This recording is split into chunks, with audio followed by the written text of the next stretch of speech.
Good evening, everybody. Thank you all for being here. Could you please call the roll? Fish, Here. Saltzman, Udaly, Fritz, Here. Wheeler. Here. I am now convening the Prosper Portland Budget Committee for the purpose of hearing public testimony on the Prosper Portland budget. Prosper Portland is the new name for the Portland Development Commission, a change adopted by the PDC board yesterday to reflect the agency's shift towards a more inclusive economic development strategy. That work has been underway for the last several years, and now the agency's name better represents our shared focus to build an equitable economy where the gains from economic growth benefit all Portland communities, especially those of color and the historically underserved. Budget Committee members heard the budget message of Prosper Portland on May 10th. Today we're hearing public testimony. I would ask Pam to please call any names of people who have signed up for public testimony.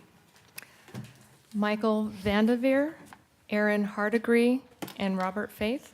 And I should also say, traditionally, please come on down.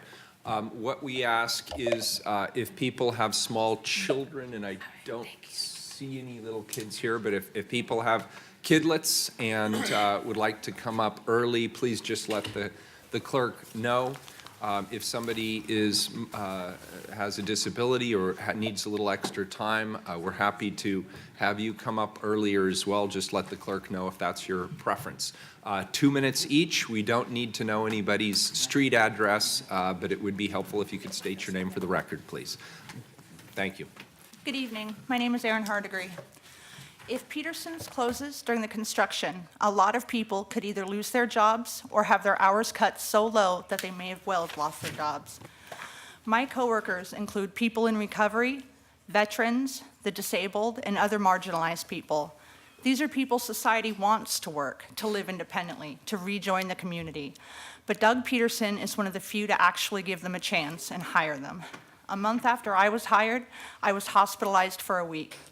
Mr. Peterson paid me anyways on the premise that as I had been in my last job for 8 years, I must have accrued sick time. He didn't have to do that, but he did it because he cares about his employees. Closing during construction isn't about his lost money, it's about the harm to his employees. Thank you for your time. Thank you for being here. Good evening. Hi, my name is Michael Vandeveer. I've worked for Peterson's for 24 and a half years. The Petersons is located at 922 Southwest Morrison. That business provides a lot of employment for many of our workers. We have 23 in our employment store-wide for all 4 stores. But that business there at 9th and Morrison brings in 1/3 of our income. They're wanting to remodel this building and change elevators, change access to the building. It's going to be open, the parking part, for 15 years, as that's an agreement with Target. And yet removal of the elevators can be done, as far as I'm concerned, economically. One for a few months in one area, a few months in another, maybe even move Mother Goose and Peterson's around in the building while they remodel. We are installing the HOP program for TriMet at our Yamhill store, first in Yamhill, and at the Petersons at 9th and Morrison. TriMet office is only open 9 to 5, Monday through Friday, not on the weekends. We will be selling the tickets. We'll be enrolling more funds into the tickets and so forth. But for 11 months to be shut out of that business location, as Peterson's would be, and Mother Goose, who's been there 40 years, you're going to put a lot of people out of work. People who really, like I say, 1/3 of our employees live and work downtown. So it's important to them to have the income to fulfill their needs. And just another side thought, I heard on the news recently that when the Portland Development Commission or the Portland City Council agreed to remodel the Portland building for $193 million, they were giving the option of the businesses that were on the ground floor to stay during the construction. That's what I heard through the media. Anyway, that's all I have to say. Thank you. We appreciate your testimony. Good evening. My name is Robert Faith. To catch you up, Peterson's Convenience Stores on Morrison Street between 9th and 10th, and the parking garage that is operating with the entrance on 10th between Morrison and Yamhill is the building we occupy. We're one of 4 stores, as he said, and the particular store is our flagship hotel, giving the most income for our employees. To close the store and to not guarantee us opening would drastically affect how many people we can employ. We are involved in the community in many ways. We are doing TriMet HOP. We sell lottery tickets for the state. We provide a Portland Night Out. We volunteer with Oregon, the Neighborhood Alliance, for the evening events and awareness. Our staff volunteers, and we do, to benefit that also. And convenience stores and neighborhood stores. I mean, there are people who are marginalized in the city, and when we stay open, day and night, people get coffee. They have places to go when it's cold to get warm drinks. We provide hot water for the tea bags. It's not just a store. If anyone knows Peterson's, and we've been around for 25 years, 30 years now in that particular location. I've worked in all the stores. I'm a manager for the company now. I worked as an entry-level employee. I got to work my way up, and I feel proud to work for a company like this. And I serve my community. We actively participate in helping out people in and around our neighborhoods. To close a store and to not guarantee us reopening is a disservice to us. I do appreciate your attention, and I thank you. Thank you very much.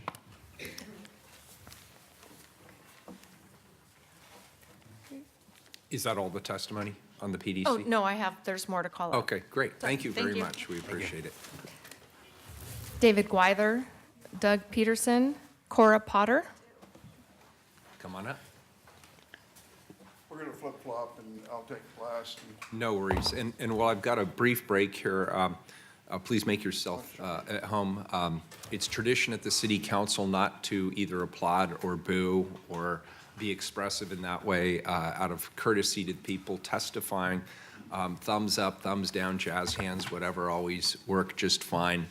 And we'll also add to the list, if you're serving as a commissioner on one of our boards, we'd also like to give you the opportunity to sign up early if you'd like, because I know there's a couple of commissioners here who volunteer a lot of time, and we've asked to be here tonight. So thank you for that. Sorry to interrupt, sir. May Mr. Peterson go first, and I'll kind of Certainly. summarize. My name is Doug Peterson. I own Peterson's on Morrison. It's in the 10th and Yamhill parking garage, which is owned by the city. The Portland Development Commission is going to remodel the building, and they've told all tenants that they have to vacate, I believe, at the end of this year, and there's no guarantee they can come back. It'll be at least a year, they'll be out.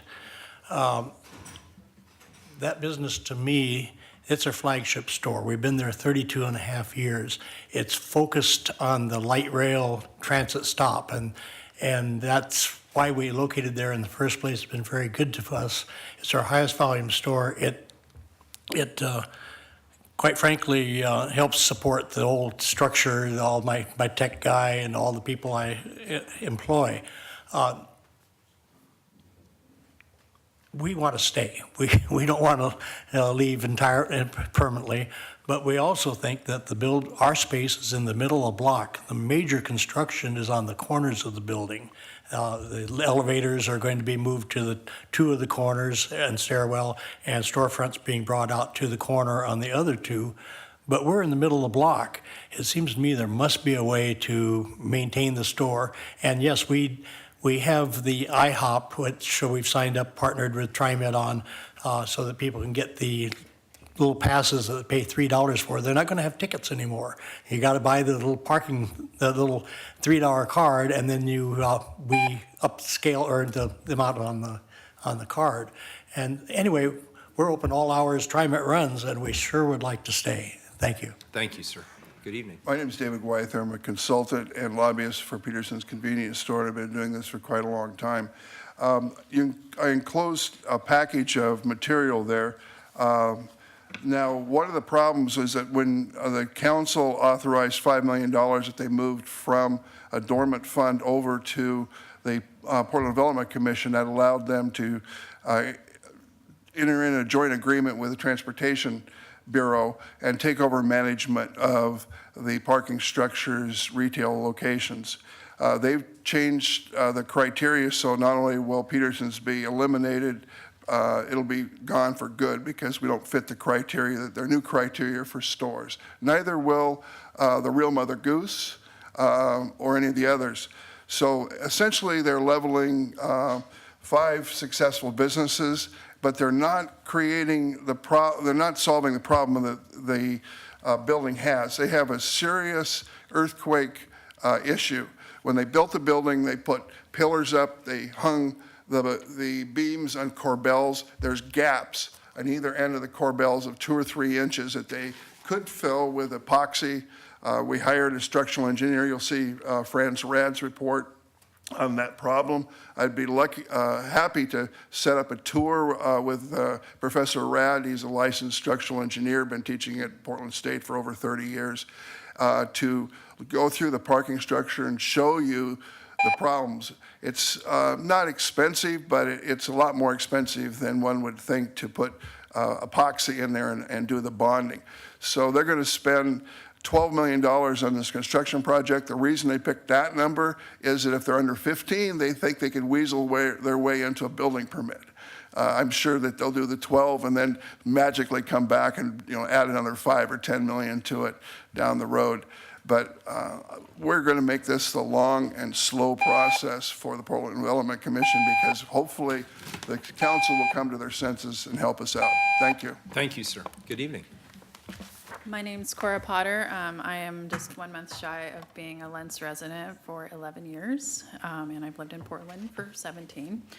Apologize for not being as well prepared as I usually am because I just came straight from work. So, but I'm here to just generally testify in favor of the PDC budget for the neighborhood urban renewal areas and the programming for the small business development, as well as the continuation of the Lentz 5-year action plan and realization of all of the items in that, particularly the 92nd and Herald site and moving ahead with the RFI selection for that site so that we can get that site moving sooner rather than later.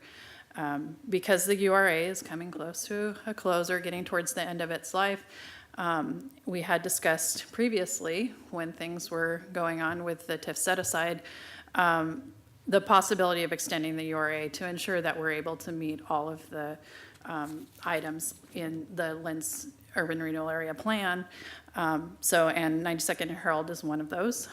But also the addition of continuing the URA would give us an opportunity to continue with the Foster floodplain work and the restoration work that could go on and create jobs and relieve cost burdens on low-income homeowners on the north side of Foster.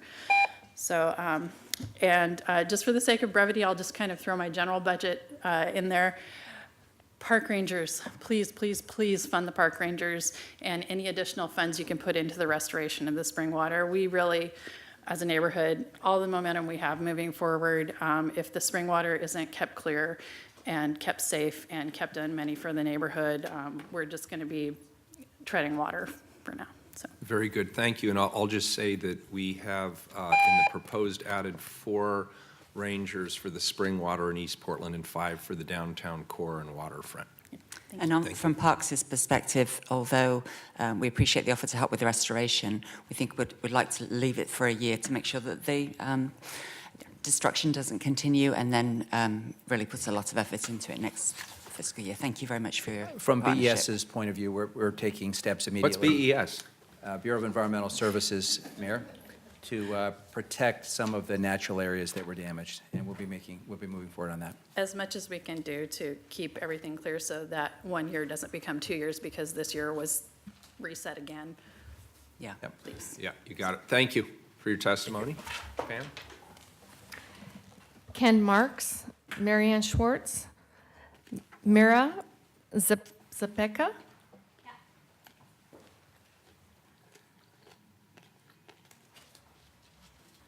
Hello.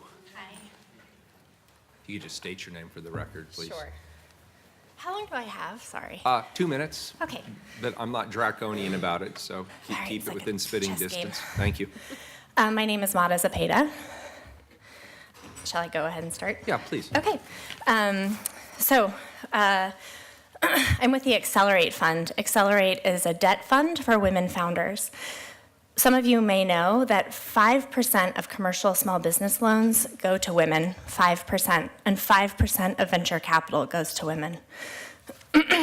So what you're looking at is a tremendous inequity. Here in Portland, you're lucky enough to have 4 women founding entrepreneurs and 2 women who've created a debt fund called Accelerate. And the goal is threefold. First, more women businesses that are profitable and sustainable, that are well positioned for commercial bank loans, or that are positioned for venture capital. The funding mechanism for Accelerate Fund and for its ability to get off the ground was in the allocation to the Prosper Portland PDC line item, which originally had requested $175,000 and has since been reduced under the small business growth to $87,000. We've done extensive research and found that of the people that have been surveyed, about 40% of women of color are currently desperately in need of financing like this, and they're not eligible for it. 75% of the founding women of entrepreneurs of Accelerate are women of color.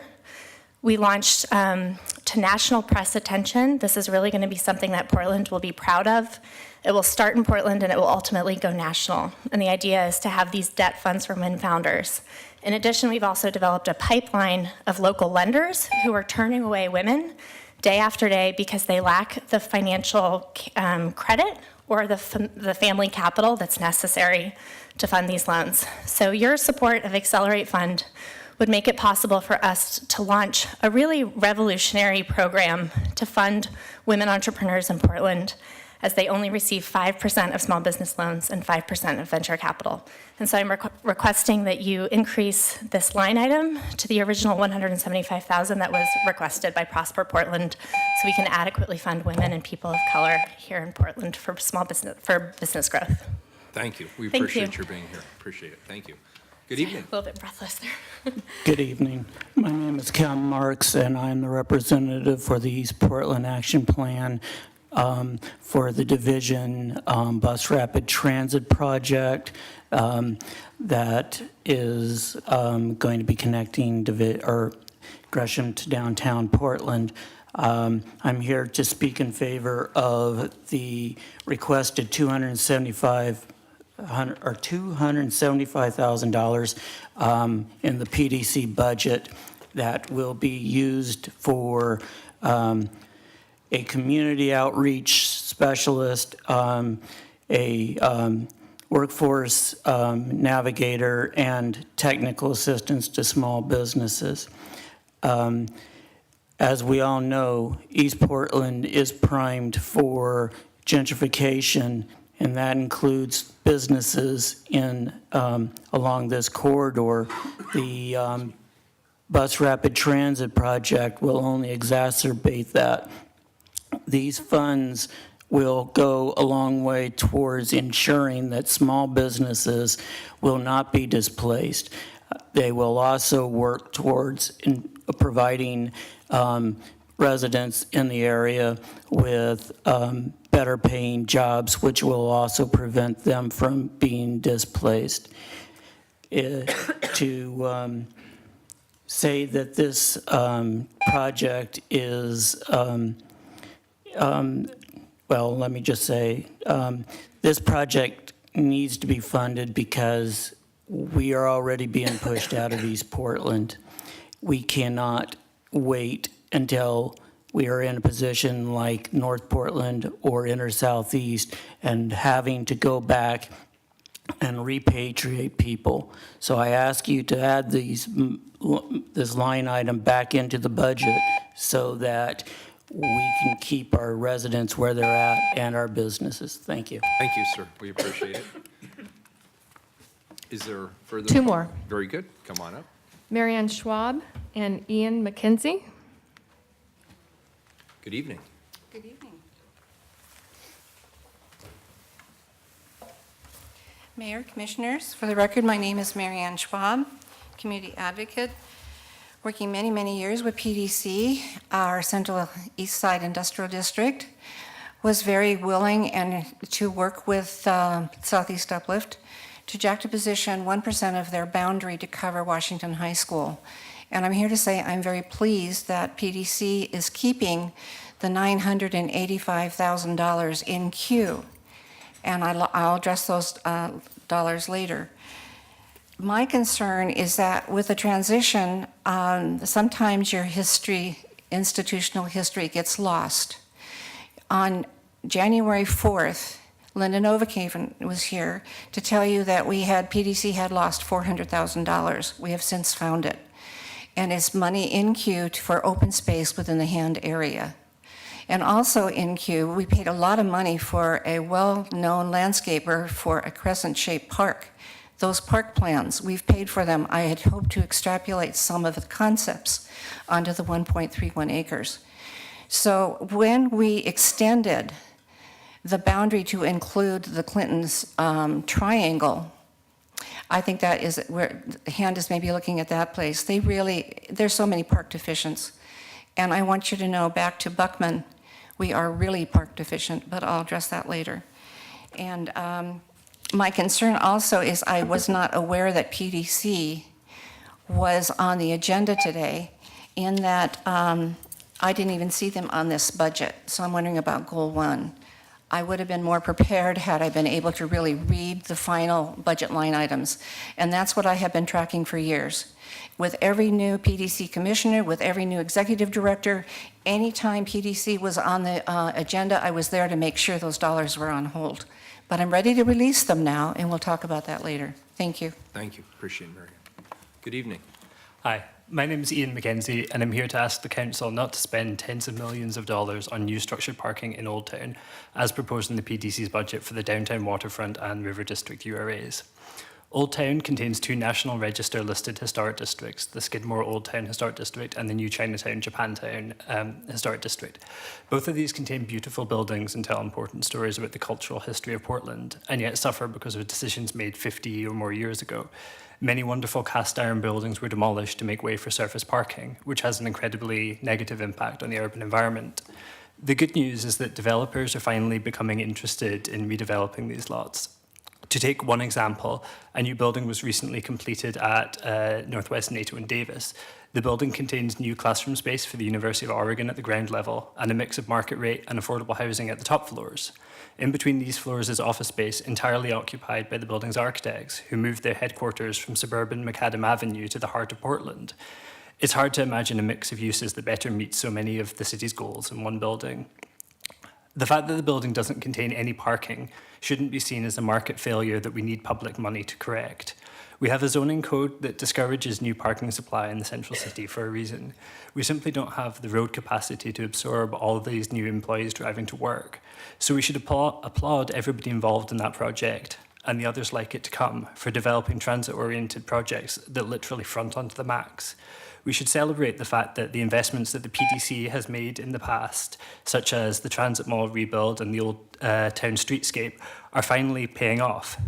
What money is left in our expiring URAs should be spent on projects that more support the recently passed comp plan and our climate action plan. Thank you. Thank you. We appreciate your testimony. Does that complete public testimony?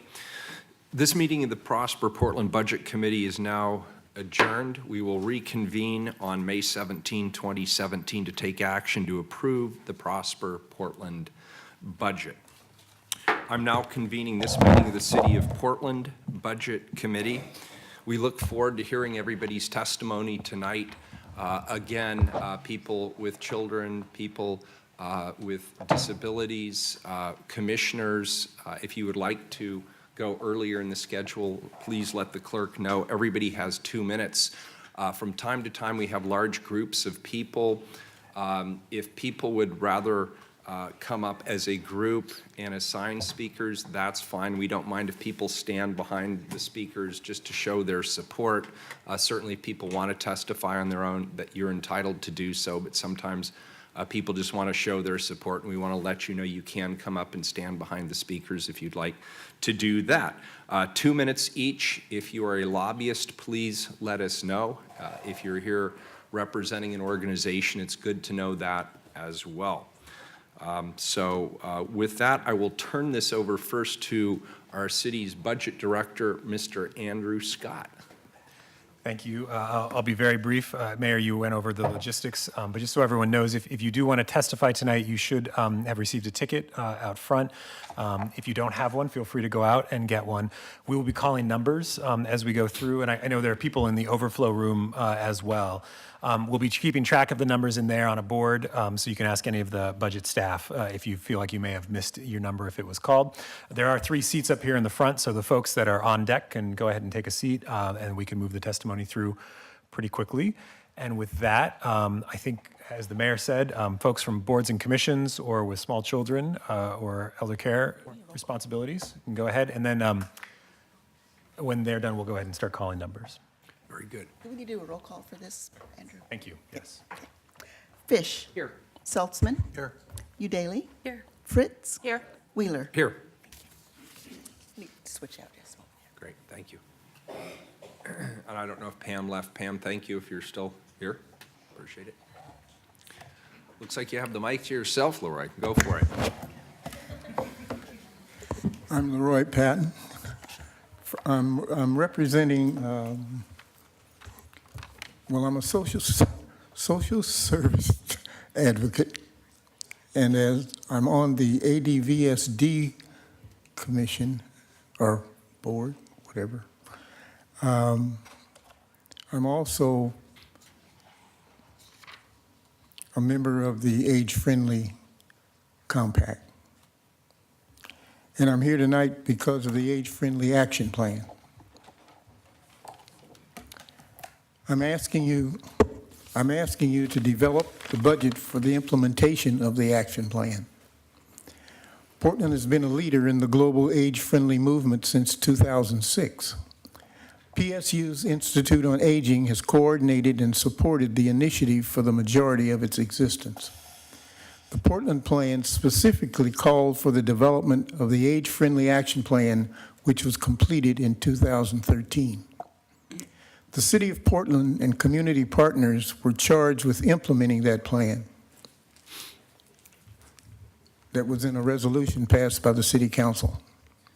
PSU's Institute on Aging has led the community in implementing the plan through its Advocacy Council and 5 committees: civic engagement, economic employment, economy and employment, health services, housing, and transportation. As a result of the community-led implementation plan, many outcomes have been achieved, including policies and practices pertaining to accessible housing, increased civic engagement of older adults, educating the public on healthy aging through an annual conference, improved active transportation system, advancement of the age and equity issue in the city, improved image of Portland as a retirement destination and a travel destination. Until 2016, the initiative was not supported by the city to carry out that work. This year, age-friendly funding was not included in the mayor's budget, and it is unclear how the city will support the efforts towards preparing for population aging. We are encouraging you to find a way to fund the implementation of this action plan. Thank you, sir. Thank you. Good evening. Hello. Glad to see you all here. My name is Dao Ha, but since everyone here has so generously let me speak today, you can call me Ellie. I'm a high school senior in the Portland area, and in the fall of 2017, I'll be attending Seattle Pacific University. Just a little about me. I moved to the Portland area about 2 years ago, and at the time I had no idea that getting into college would be such a complex process. College Possible for me has been a great experience. From the day that I entered College Possible, every day has helped me prepare for college. Spending long hours for the ACT, actually taking the test, and spending evenings filling out college and scholarship applications has taken me a long way from where I started. At the beginning of my sophomore year, I was told to think about college. At first, I planned to enter an extremely expensive art school, but after learning that money is not readily available as rain is in Oregon, I found better options for my future. My coach helped me with everything from figuring out how to fill out financial aid forms to messaging me at 7 a.m. to hurry up to ACT practices. I've also learned to speak up for myself. Back as a sophomore, I hated doing speeches like this one. I'd be so self-conscious that I did not have the guts to speak publicly. At the time, I had few friends and spent little time worrying about college. College Possible has helped me figure out what I want to do with my future plans. And ever since my entry into College Possible, I have been able to create more relationships with others. Maybe if I didn't enter College Possible, I would have never been where I am now and never get to express how wonderful and amazing College Possible is. I hope you consider making an investment with College Possible. Thank you. Thank you and congratulations. Good evening, ladies and gentlemen. My name is Rolando Flores, and I'm one of the assistant principals at David Douglas High School. I'm here on behalf of the 3,000 students who attend David Douglas, and by extension, the students at Park Rose High School. I begin by stating for the record the address of David Douglas High School, 1001 Southeast 135th Avenue, Portland, Oregon, 97233. That's Portland, Oregon. Portland Public, yes, gets Youth Pass. David Douglas Park Rose do not. In a city that champions equity, it boggles the mind how this inequity can continue. As we become a more just city and state, I believe there should be no barriers to education, and Youth Pass would support the students of East Portland schools by removing at least one of those barriers. Through surveying, we know that at least 50% of the students enrolled in both high schools already use TriMet. We see the need to expand Youth Pass now. Youth Pass can fill the transportation gaps that exist in our districts. Access to transit is a lifeline for many people. The ability to transport oneself around the city, particularly the young people, can mean the difference between an education, a job, and access to services for their entire family. We want the City of Portland to prioritize Youth Pass and address this inequity. This means creating ways to help expand the program to East Portland and to include students on the work group so that they can be engaged from here on out. I am also the father of an 8-year-old who will one day attend a Portland public school, so I'm here to ask that my students get the same opportunity. Thank you. Thank you, appreciate it. I'd just like to give you some feedback on that. We have looked at over the year, could we expand the program? The mayor allocated $967,000 in his proposed budget. What I've proposed to my colleagues is that we divide that amount of money up between the 3 school districts which are entirely within the Portland city limits, Park Rose, David Douglas, and Portland Public, in relation to the number of free and reduced price lunch students that you have, so that each it's still not enough, and we would give the money to the school board, so they would be responsible for using it for any kind of transportation. It would be up to them. All right, thank you. Thank you very much. And could I ask, if we have large groups of people speaking all on the same subject, I can't make you do this, but it would be helpful if you allocated a couple of people to speak on your behalf if you are all making the same budgetary request, and then have the others stand behind, just so we can get through as many people as possible on a variety of issues. I hate to ask, but just in case. Thank you. Good evening. Hello. Oh, sorry. Hello. Should I go first? Good. Okay. Good evening. My name is Chatra Mills. Once in a great while, we truly reach a crossroads where a concentrated or a concerted and timely effort will make a difference for generations to come. We've touched on this issue before. Between Southeast Alder and Morrison Streets and west of Southeast 14th sits 1.3 acres of rare, close-in open space owned by Portland Public Schools. The City of Portland has a first right of refusal to purchase this property, one that expires May 29th, 2017. If the city does not exercise this option, a publicly held asset will likely be lost forever. We are asking the city to bond Phase 1 of WHCC and purchase the 1.3 acres before May 29th, so our community can benefit from both a new center and a much-needed open space. This request is inspired by Mayor Ted Wheeler's commitment that beginning next year, our city can start leveraging guaranteed revenues from expiring urban renewal areas for investments like park facilities. Yet next year may be too late, and the promise of this site has been on the radar for a long, long time. There's about 2 extra pages that I'm not going to read, and I'm just going to say what needs to be said. Thank you. This is my hometown, and I proudly attend the high school that my grandfather went to. My family has lived in Southeast Portland for over 100 years. My mom caught snakes in the open countryside that abutted her neighborhood. There is no more open countryside. We need this green space. Children cannot flourish without nature and outdoor space to explore. The low-income residents of this specific neighborhood are particularly vulnerable. They were abandoned in the 80s and need to be recognized now. I guess, should I continue? Or? But just to give you some information, the big field that's there, that we already own that in parks. So the 1.3 acres you were mentioning currently has a building and such on it. We'd have to, the asking price is about $10 million, which we don't have. And the option says that we can only exercise the option if we immediately start building the community center. So when we did the master plan for the community center, it's all on where the field is, so there is room there.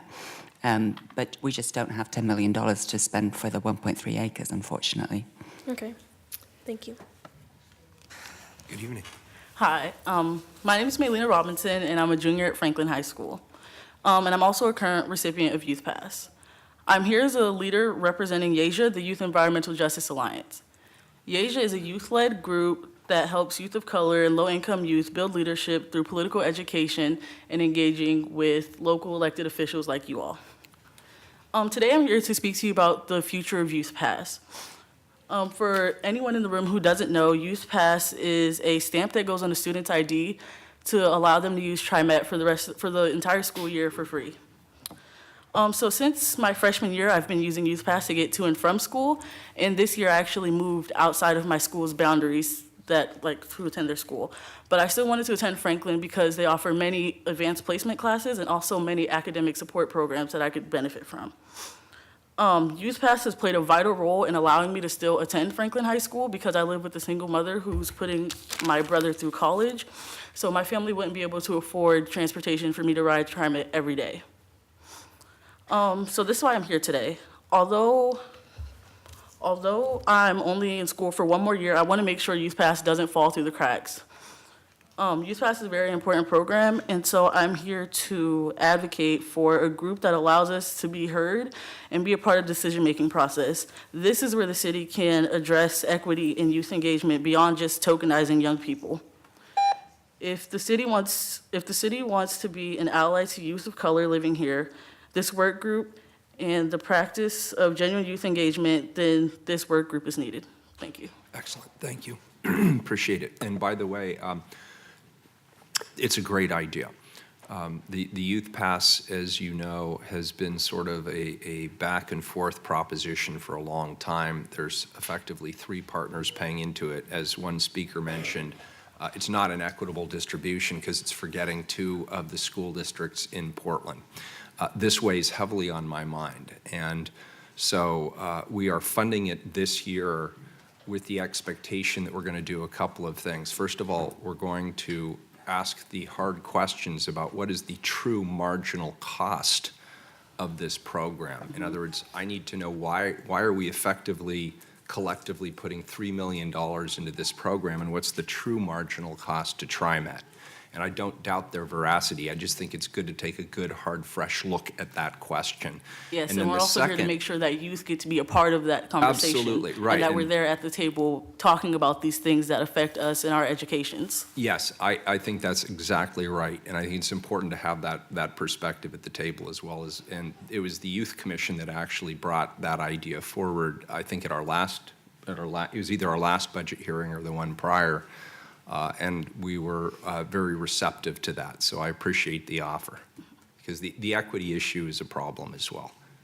It's tough enough to fund it for one district, but then if we fund the one district, it raises the obvious question, why are we putting PPS in a superior position to David Douglas or Park Rose? There's no real logic behind that. So appreciate your testimony.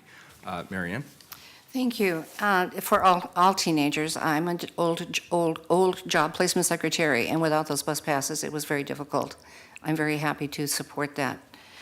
I'm here today because I want to help Mayor Whaler and the city commissioners to find that down payment. Granted, we don't have 10.1 million, but as one of the numbers people told me, Mary Ann, the city of Portland exercises its right to purchase the land at the old Washington High School site to be used for parks and open space.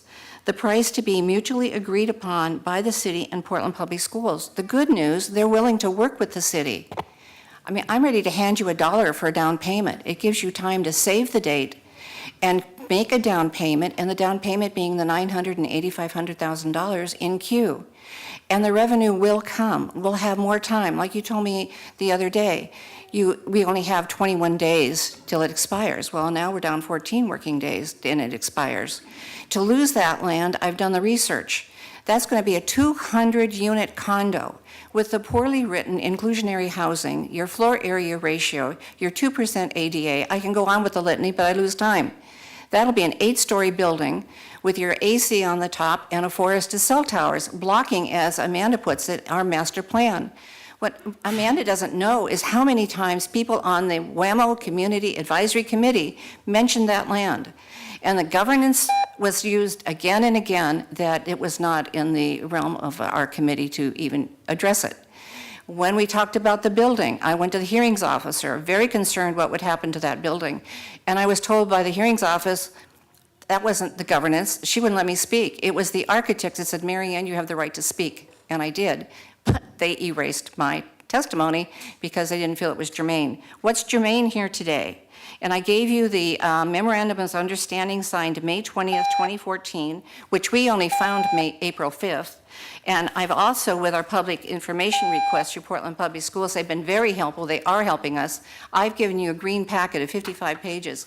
People going to taking urban studies at Portland State, you can skip 3 classes and just read this. Thank you. That's right.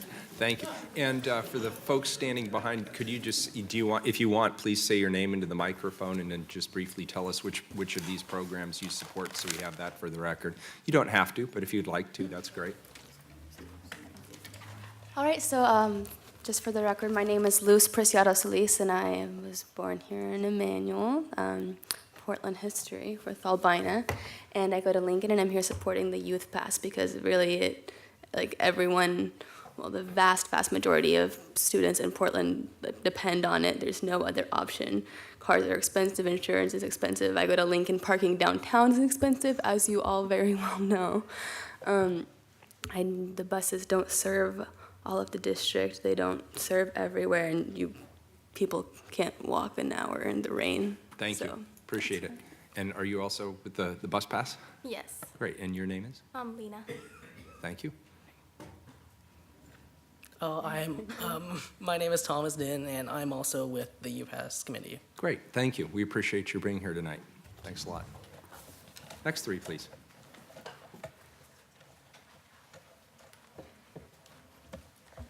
I'm just gonna sit. We're just supporting, but Okay, that's great. Standing for a minute. If you want all three, say your names, and then you can let your representative speak. Sure. I'm Laura. My name is Lexi, and I'm co-chair of the Multnomah Youth Commission, and I'm here to support Youth Pass for all of Portland. Thank you. My name is Tana. I'm also from the Multnomah Youth Commission, and I'm also here to support Youth Pass for all of Portland. Appreciate it. Thank you. Good evening. Good evening. My name is Laura Molina. I use she, her pronouns. I am 18 and currently attend Reynolds High School. I'm here representing the Multnomah Youth Commission Sustainability Committee. The MYC is the official youth policy body of Multnomah County in the city of Portland. One of our roles is to uplift youth voice and youth priorities. We are here today because MYC affirms that Youth Pass and access to equitable, safe public transit is a priority for young people in the city of Portland and Multnomah County. Multnomah Youth Commission values youth access to opportunities and leadership growth.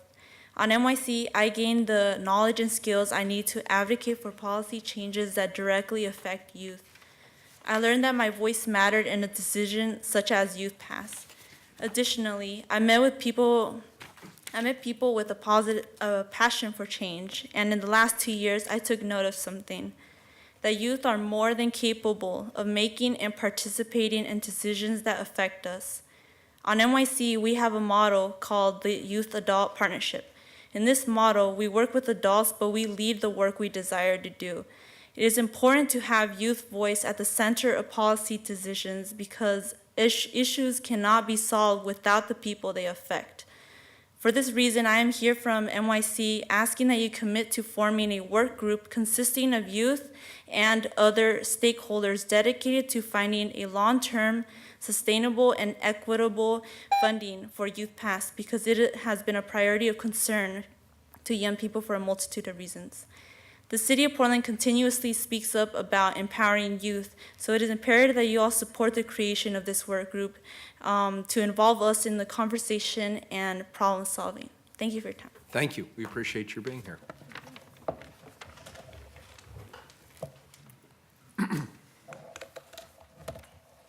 Looks like we'll be going into numbered testimony now, so we'll start with numbers 353, 355, and 351.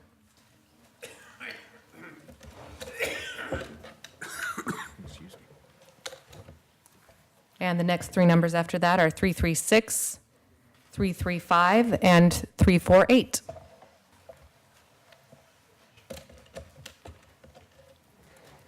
First three are 353, 355, and 351. Next three are 336, 335, and 348. What my staff have noticed when they've been watching the monitor for city council hearings is that there's a delay in it coming over, so it might be good to read maybe 10 numbers at a time so that people come in. We also have numbers 315, 331, and 347. Well, it's a bingo game. This is kind of a dud. So do I get all the numbers combined at one time? Just kidding. Do I have to verify my number before I No, sit? no, we trust you. Honor system. We trust you. Okay. Trust but verify. Good evening, I'm Joanne Hardesty, and I am here representing the NAACP and the coalition of groups who helped pass the open and accountable elections. First, I want to thank you for adding $250,000 to the budget to support a public finance system. I want to also encourage you to recognize that it's not enough. We need 1.2 million to start putting the system in place so that we can ensure that by the time the system is fully operational, that we have worked out all the bugs. It is absolutely critical that we fulfill our obligation under the timeline that's been set. There's a lot of work that has to happen first, and it's going to be, and if we want to make sure that regular people like these fabulous young people who testified today will have an opportunity to run and serve in this body, then we are under the obligation to make sure that we start putting that system in place. It is my assumption when the city council passes something, the public should expect it to be implemented. And we should expect it to be implemented in a timely manner. And we do not expect delays that are unnecessary. And so, again, I am very grateful that you have put a little bit of money in, but we're still a little short. And we need to make sure that we're hiring the people, that we're putting the systems in place, that we're making sure that there's an accountable system when we roll it out so that it works the way we want it to. And the way we want it to work is we want to make sure that people of color, low-income people, don't have a barrier to running and serving on this city council. Thank you. Thank you. Good evening. Good evening, Mayor Wheeler and Commissioners. My name is Ray Johnson. I live in Southwest Portland and was a member of the Elders in Action Commission for several years. Presently, I am a member of the Multnomah County Senior Advisory Committee's Transportation Committee. My appearance here is because zero funding in the mayor's budget will not maintain Portland's status as an age-friendly city. The background for Portland deserving that status began in 2006 when, through the involvement of the Portland State University Institute on Aging, Portland was the only U.S. city to participate in the World Health Organization's Global Friendly Cities Research Project with 32 other cities to collect data on the factors that make cities good places for people of all ages and abilities. Consequently, in 2010, Portland was one of only 9 cities accepted as a pioneer member of the WHO's Global Network of Age-Friendly Cities. Furthermore, PSU's Institute of Aging was asked by then-Mayor Sam Adams to serve as the city's liaison to the group. The work of the Institution of Aging has included providing administrative support for the expanded Age-Friendly Portland and Multnomah County Advisory Council, providing strategic direction, and finally, drafting the action plan for an age-friendly Portland, which incorporated feedback from the Advisory Council and Commissioner Nick Fish. Then in October 2013, the City Council, which included several of you, accepted the action plan by resolution. As soon as you can see, I am a healthy person and keep active, but obviously going through the aging process and discovered that what I used to do is now more tiring and takes longer. We all want to be able to function as long as we can. And you can help by assuring a financial commitment that will keep the Advisory Council able to provide the information that can guide you and your agencies and making it easier for all of us to live in and navigate our city. This year, however, the commitment has been disavowed with no funds in the mayor's budget. I hope that you can restore funds to keep Portland on its path of being an age-friendly city. Very good. And just for the record, there were actually 2 budget asks, and we fully funded one of the 2. There was an intergenerational sharing program, which we did fully fund in that budget. We did not fund the position at PSU.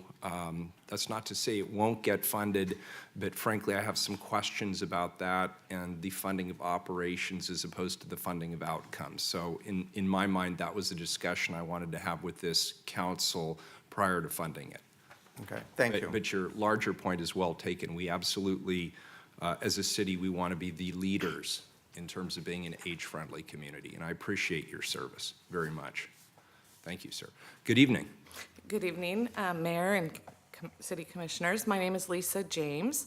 I am the Executive Director of Lansu Chinese Garden. I have been in front of you before, but I'm here to amend our previous request and reduce the amount to see if there would be some place that it could be found to help us with the emergency capital repairs necessary to the ceramic roof tiles of Lansu Chinese Garden. We had already been evaluated by the Parks Department as the fourth highest capital improvement project on their list last fall before Snowmageddon and the ice storms hit, which, as you all can recognize with the roads, I just want you to imagine that the roads were made out of handmade ceramic tiles and what that winter did to them. It is imperative really upon us to work together to maintain and preserve these extraordinary facilities that have hand-carved underlayments and, these buildings. And this morning I met with a representative of Kansas City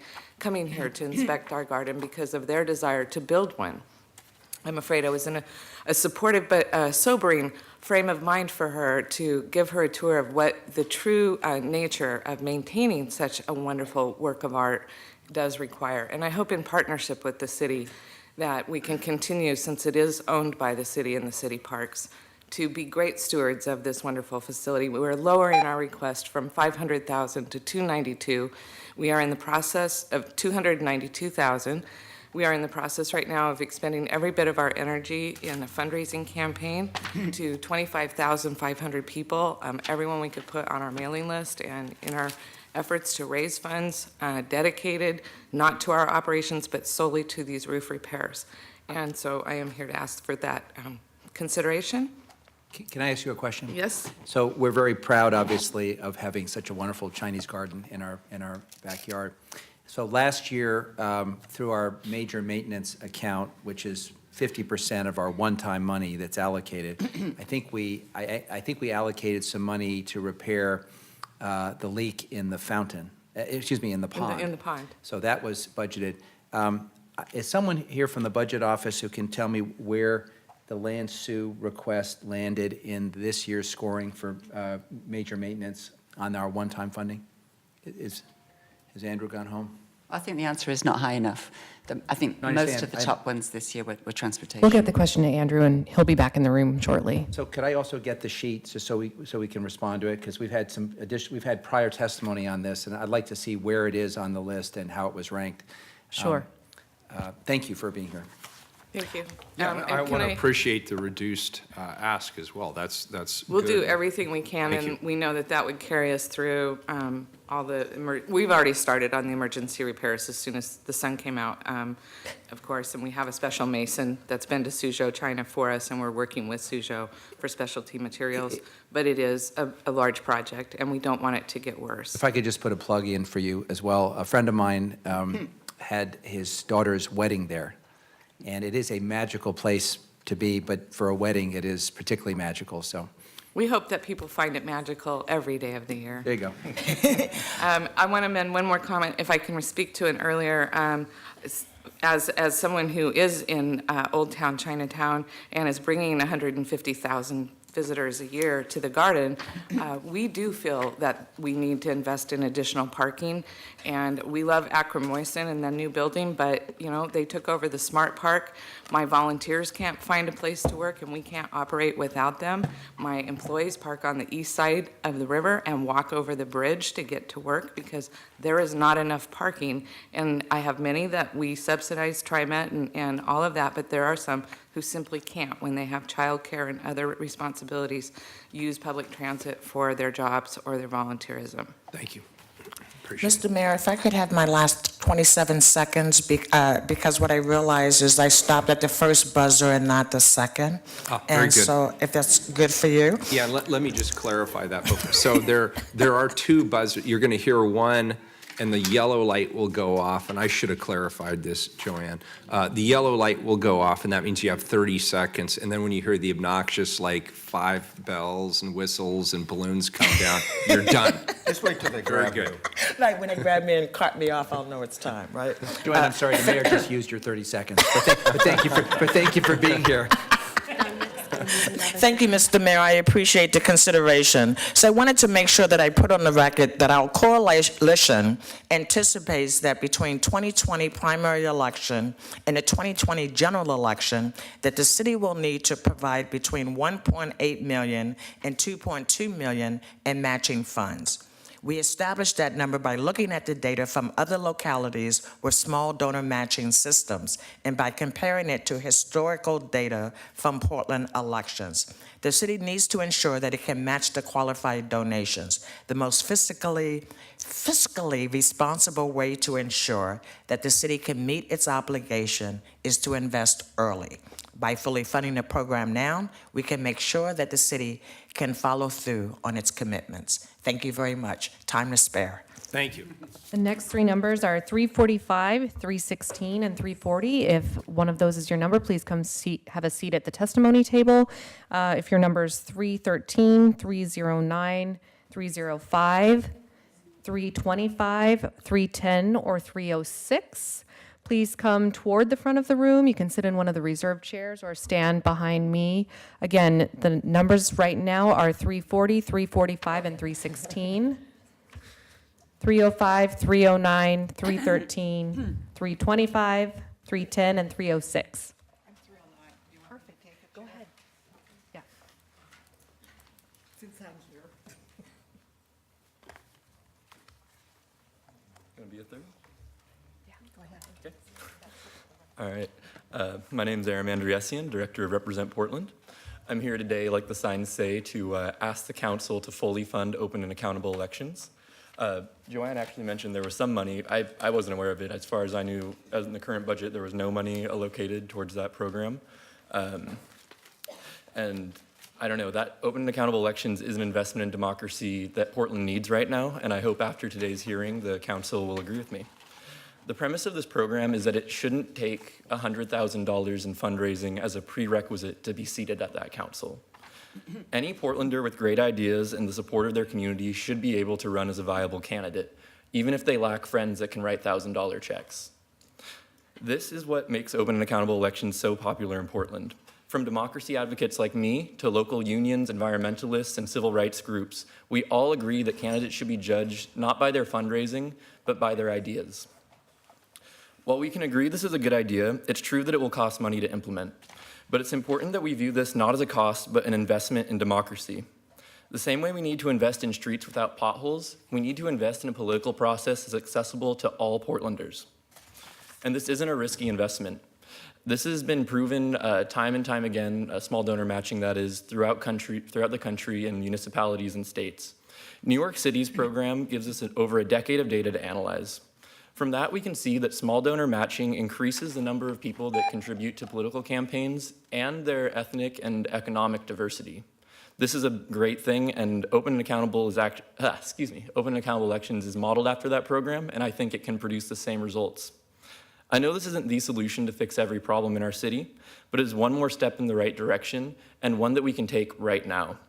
I hope the council is ready to take that step towards a more equitable Portland by fully funding open and accountable elections. Thank you. Thank you. Good evening. I'm Carol Cushman, and I'm representing the League of Women Voters of Portland. We are here to support full funding for open and accountable elections. The League, as an organization, promotes active and informed participation in government and has made money in politics a reform priority issue since 1973. Leagues throughout the country are working towards our goal of a more inclusive political process with broad-based open elections. Portland City Council passed open and accountable elections last fall. Implicit in that vote is providing adequate funding for the program to be successful. We appreciate that $250,000 was added to the mayor's budget as acknowledgement of the program. However, the entire $1.2 million should be allocated in this budget. A successful start to the program requires that the rulemaking process begins early and adequate matching funds are available for the initial group of participating candidates. A carefully selected Community Oversight Commission will need ample time and support to research and think through the many complex nuanced policies that will be part of the detailed rulemaking process. It is important that this is a deliberate and open process to ensure a trouble-free launch. Expert staff is needed for this process. Broad community support was shown at the hearing on the program, and in the fall, voters overwhelmingly approved the Multnomah County Honest Elections ballot measure with nearly 90% casting a yes vote. The public clearly feels that there is a need to open the door to greater participation, and open and countable elections is a practical and feasible solution. We urge you to fully fund this vital reform. Thank you. Thank you.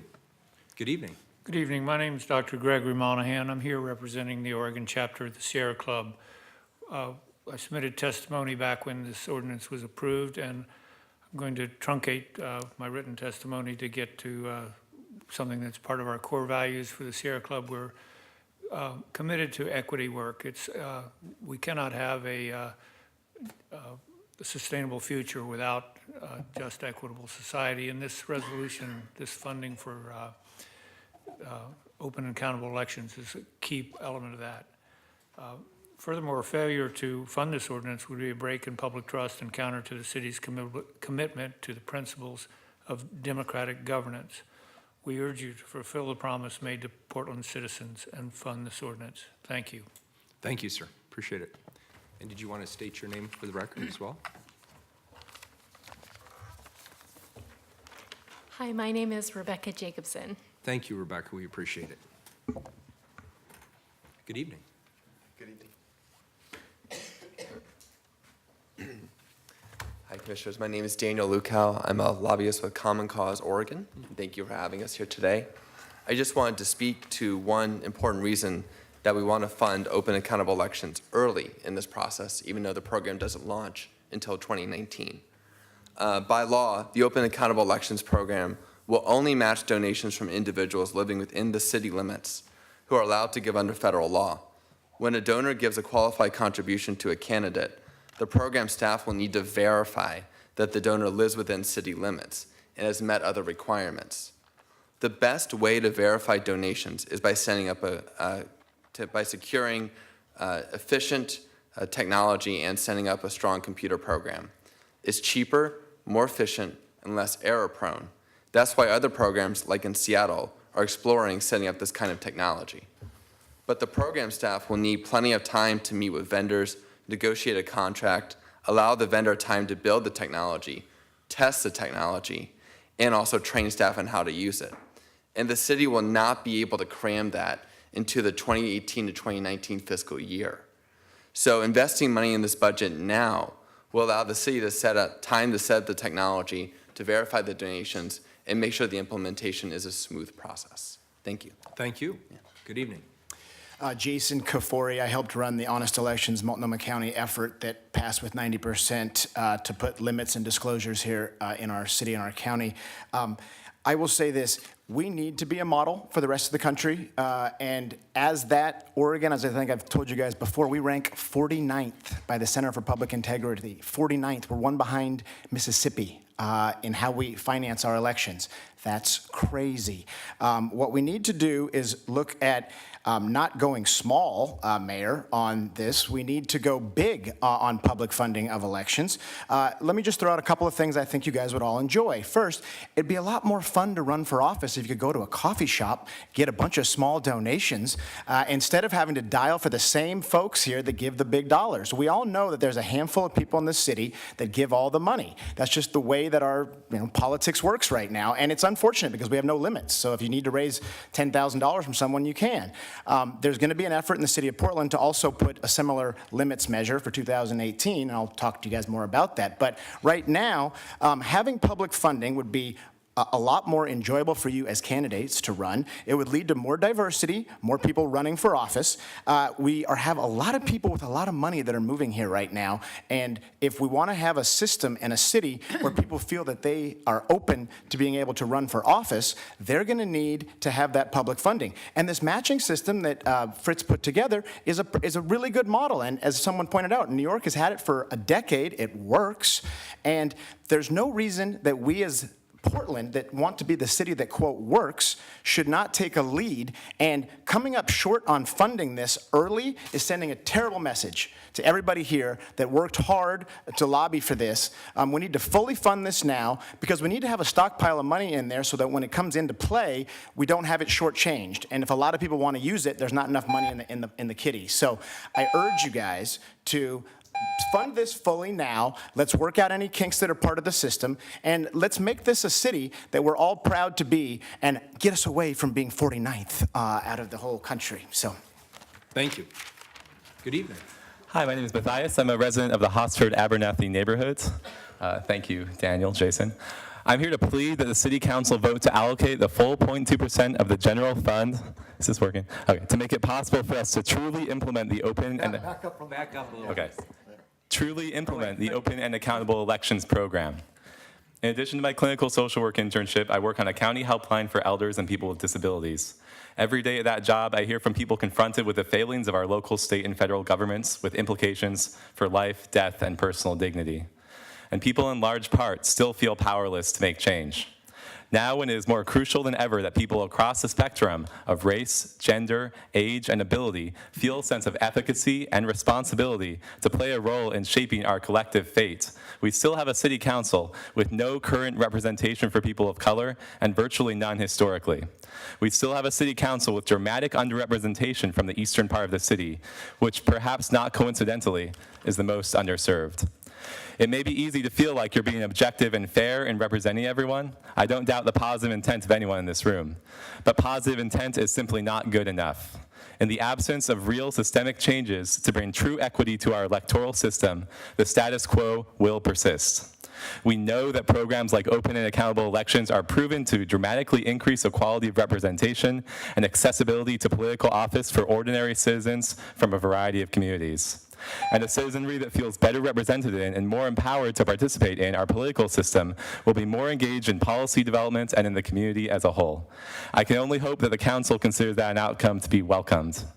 There will always be funding priorities that can be cited as more urgent than reforming our electoral system, but eventually somebody has to stop passing the buck and choose to invest in a real democracy for our city, one in which all of our voices can truly, realistically be heard. So I ask you all, please step up, be the leaders you were elected to be, and honor the commitment already made by this council. Fully fund the open and accountable elections program. Thank you. Thank you. last thing, it's just not that much money. Yeah. May I just make an announcement suggestion? Of course. It could be that there's just the luck of the draw that so many of our early speakers have been advocating for open and accountable elections. I know that there's several other rooms and that you are all passionate about this one. For the two new members of the council, that when we had the debates in the council chambers last year, it was at least 3 hours and lots of testimony. So what I'd like to suggest for my supporters and for our supporters for this wonderful program, if you could please let other people get their budget request in. I think I'm looking to the folks on my left. Has the point been made? I don't think they heard us yet. I heard you want to fund the elections, and you want us to take a look at district representation as a community. That did not come into it, Did I hear no. that? You did not hear that. Okay, never mind. Let's I may just have keep added going. that. I may have added that. Sorry. Good. Yeah. Thank you.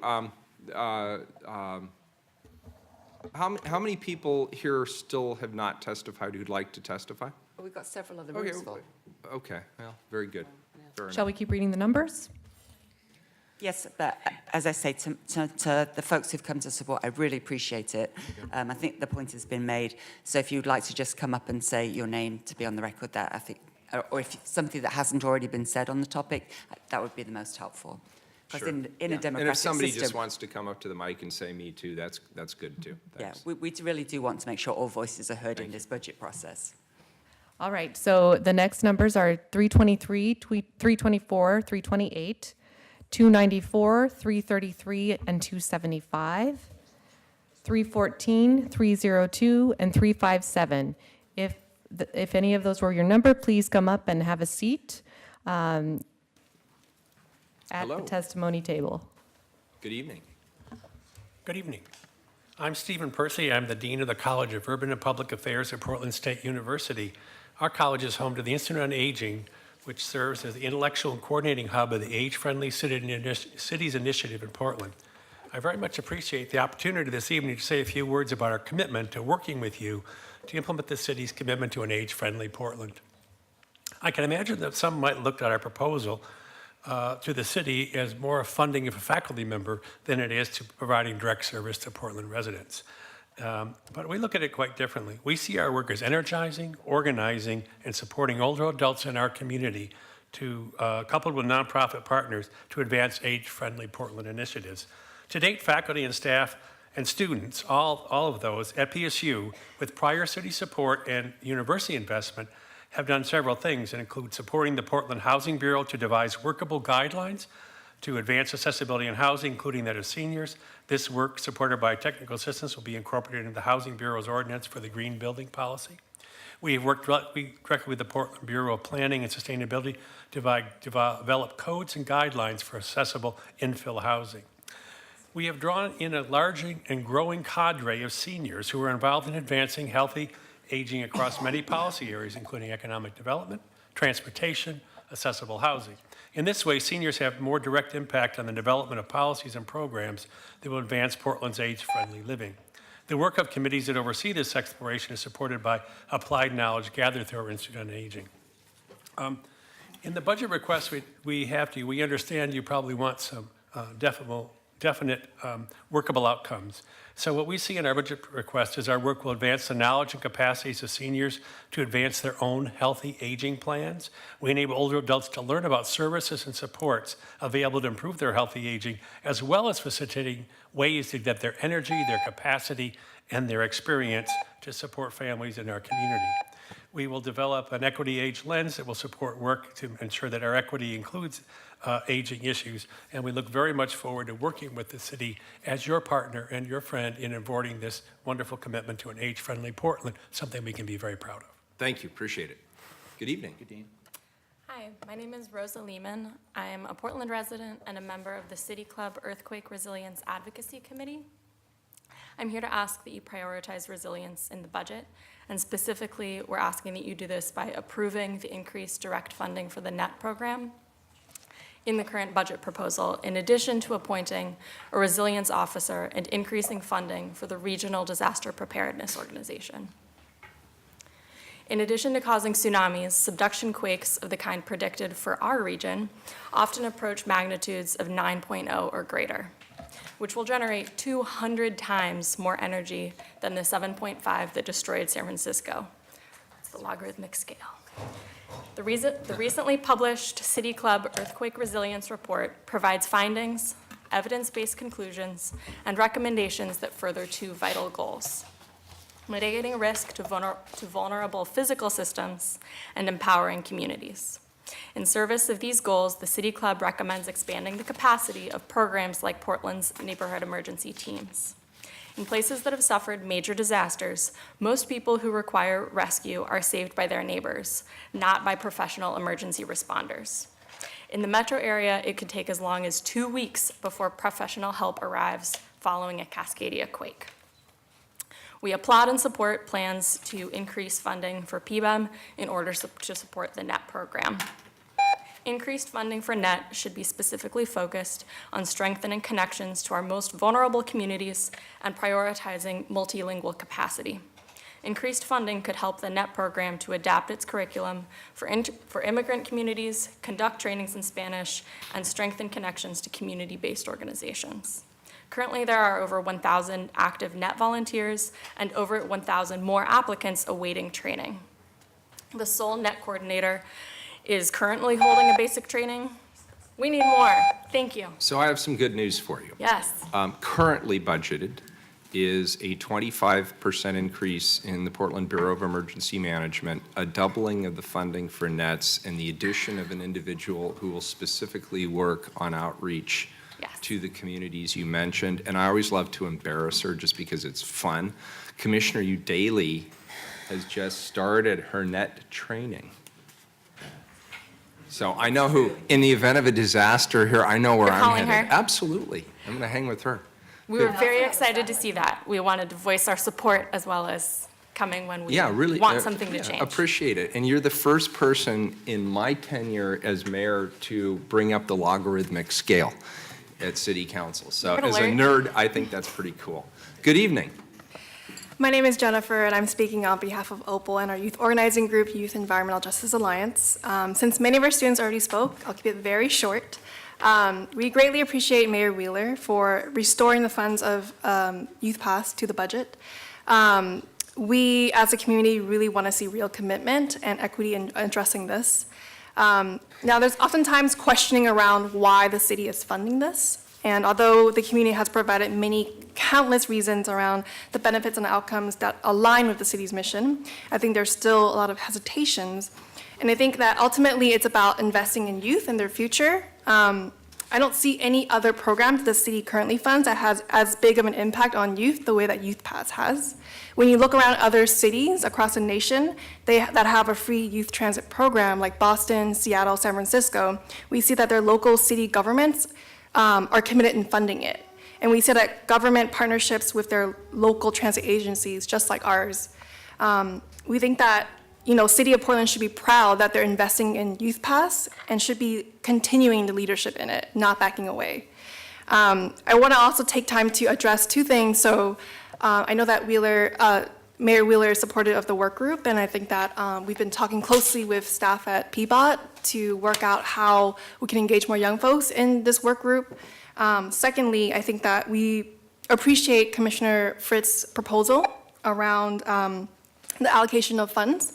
There's one concern that we have is around when school districts do have those funds, how they can guarantee the students who really need transit are able to not lose those passes. So we want to have those conversations with you, with the rest of the council members, and also the school districts to figure that out. Thank you. Thank you for being here. Thanks, all three of you.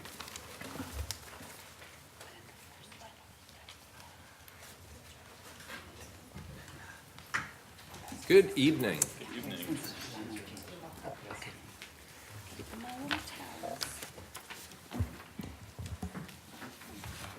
Why don't you go ahead and start? We'll just keep this thing going. Thank you. Hi, I'm Anna So. I live in North Portland, and I've been a Portland resident for almost 10 years. I'm here with Critical Resistance and the Mental Health Care Not Policing campaign. And I'm here to comment on the Community Service Officer Pilot Program, which is going to be, according to an Oregonian news story, almost $1.2 million. And this is the information from the story. The Portland Police Bureau would hire and train 14 unarmed community service officers to handle low-level, non-emergency calls to free sworn full-time officers to do more proactive work with the community under the mayor's proposed budget. Community service officers would be trained to respond to non-injury traffic crashes or do welfare or house checks and handle lower-level livability issues, the chief, Mike Marshman, said. We believe that the Portland Police Bureau trained community service officers will not make communities safer, as the presence of officers affiliated with and trained by law enforcement in communities, schools such as school resource officers, and public spaces, whether armed or unarmed, means greater risk of harm, fear, and re-traumatization for people who may be involuntarily removed from their families and their communities through the use of excessive force, being flagged for low-level offenses leading to deportation and incarceration. The funding must be invested in real community-based response to low-level, non-emergency, and mental health event calls, and programs such as affordable housing, transformative justice models, social services, and education. By diverting funds away from policing, the city can invest in community-based resources and alternatives that specialize in mental health, build up people's capacity to know their options when dealing with a crisis, and strengthen our ability to rely on each other. Very good, thank you. And did you want to state your name? You don't have to, but Yeah. just if you... I'm Buckley. I'm also with the Mental Health Care Not Policing Coalition, and we were here at the last budget forum. And I think we have lots of examples in the room of where we could put that money, so like Youth Pass and those kinds of things. Thank you, Buckley. Good evening. Good evening. My name's April Deweese, and I'm an 18-year resident of Portland. It's been, I think, 8 years since I got up the guts to come to a budget meeting and speak. Since the last time, a section of the Portland Parks and Rec budget, which funds the neighborhood park programs, was on the chopping block, and Commissioner Fish, you were the commissioner of that at the time. And Commissioner Fritz, this is your cup of tea this time.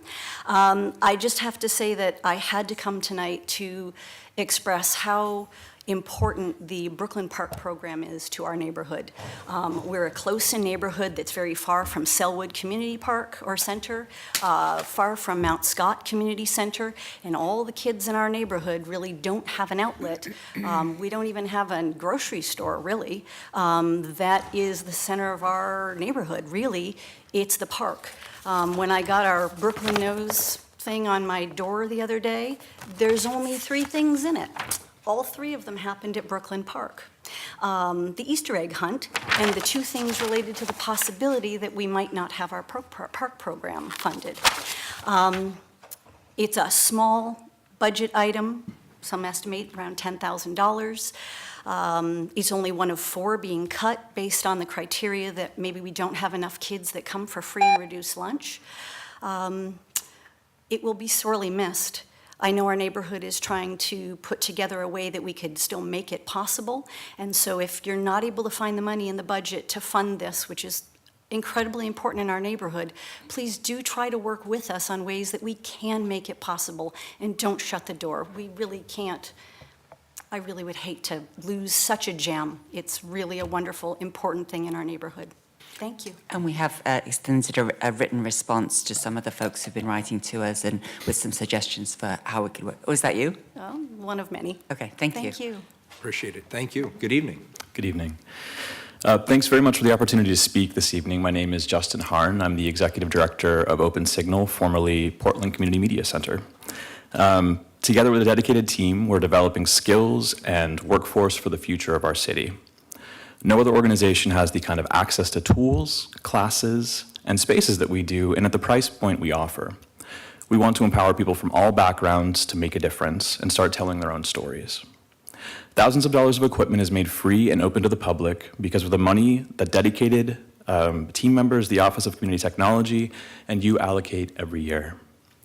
Open Signal programs 5 cable channels with locally produced, non-commercial media that broadcast to 400,000 homes in the Portland metro area.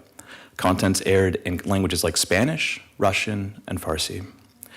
In the most recently tracked 6-month period, 73% of our students have household income under $40,000, 35% are under $20,000. Of our producers who create weekly TV series, 30% are African American, and another 14% are immigrants or producers of non-English programming. We're committed to increasing our diversity, and presently, 48% of our staff and 71% of our board are people of color. At a time in our country's history where public freedom of speech is threatened, we're committed to providing the space, resources, and amplification to be a truly transparent, community-focused organization that boosts your message and the community's voice to more households than can fit in these city council walls. Please support our full budget in the Office of Community Technology this cycle, and be a part of showing the nation how Portland supports free speech and all of our city's communities. Thank you. Justin, if I could, Mayor, just... You bet. First, could you have everyone introduce themselves who's behind you? Oh, of course. My name is Shahid Hamid, and I'm the media coordinator for the Muslim Community Center of Portland. I had the honor of meeting you, Commissioner Fritz, and of course, Commissioner Fritz in the past. We've done a lot of work. We've been involved with Portland Community Media back when Rogers Cable Systems was involved. Maybe some of you remember that, but that was in 1985 since we put our first program on. And it's an effort to educate non-Muslims as well as Muslims in terms of what the true nature of Islam is, in terms of it's reaching out to all communities and being a part of the community, a healthy part of the community. Thank you, sir. Thank you. Thank you very much for this opportunity. My name is Marianne Funk, and I am an independent documentary filmmaker and producer in the community. My stories that I do are all on the human condition and how people survive through homelessness and poverty. I am also living in poverty, and I have for a long time. I do have my degree in mass communication, so it's been a really amazing opportunity to have this organization and this community. I'm able to put shows that people are able to share their stories, and it's local, and it's a great opportunity. So thank you very much for what you guys are doing and what you guys are looking at and continuing to fund their program. Please don't cut anymore. Thank you. Thank you. Hi, my name's Taylor. I'm an educator with Open Signal. I used to work with the Hollywood Theater, and we now share programs. Our programs have a deep and lasting impact on students that fall through the cracks, and I'd like to share a recent story about one of them. I taught a program that we now offer at Open Signal, and I saw a student recently, and she told me that this class really changed her life. She's been accepted to Benson, where she's going to be studying video. She now has a career path, and our programs helped create that and helped shape her future. And now we're being asked to do more with less, and I'm here today to request that you please protect our budget. Thank you. Hi, my name's Jamie Vidalis, and I work at the Finance Department in Open Signal. And I have been recently taking the courses there myself, trying to familiarize myself with our programs. And in my experience there, I've truly been blown away by the equipment that we provide and the ease of learning this equipment, as well as the diversity in the people that are taking these courses. There is, a person in my video production course who feels their community isn't properly being represented and wants to use the power of media to make it known. There's a person who wanted to create their own series and hasn't done so only because they can't afford to purchase their own equipment. These are all real people that just want to be heard, and we're giving them a means to do so. Thank you. And Justin, I just have one follow-up question, if I could. Sure. Because I'm unclear about all the variety sources of funding, and I'll do some homework on this, but the cut that is in the proposed budget amounts to how much to you? I believe it's approximately $45,000. All right, $45,000.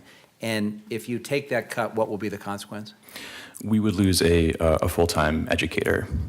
Okay, thank you. Thank you. Thank you. Appreciate it. Thank you.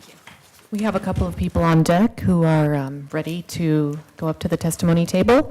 And a few more numbers to call: 321, 317, 276, 329, 354, 285, 291, 273, 279, 274. If you heard your number, please do come up toward the front of the room. Robert, before you start, I just want to say I'm sorry. They were towing your car while you were in here, so I Thank you. apologize. It's an inside joke. Are we ready?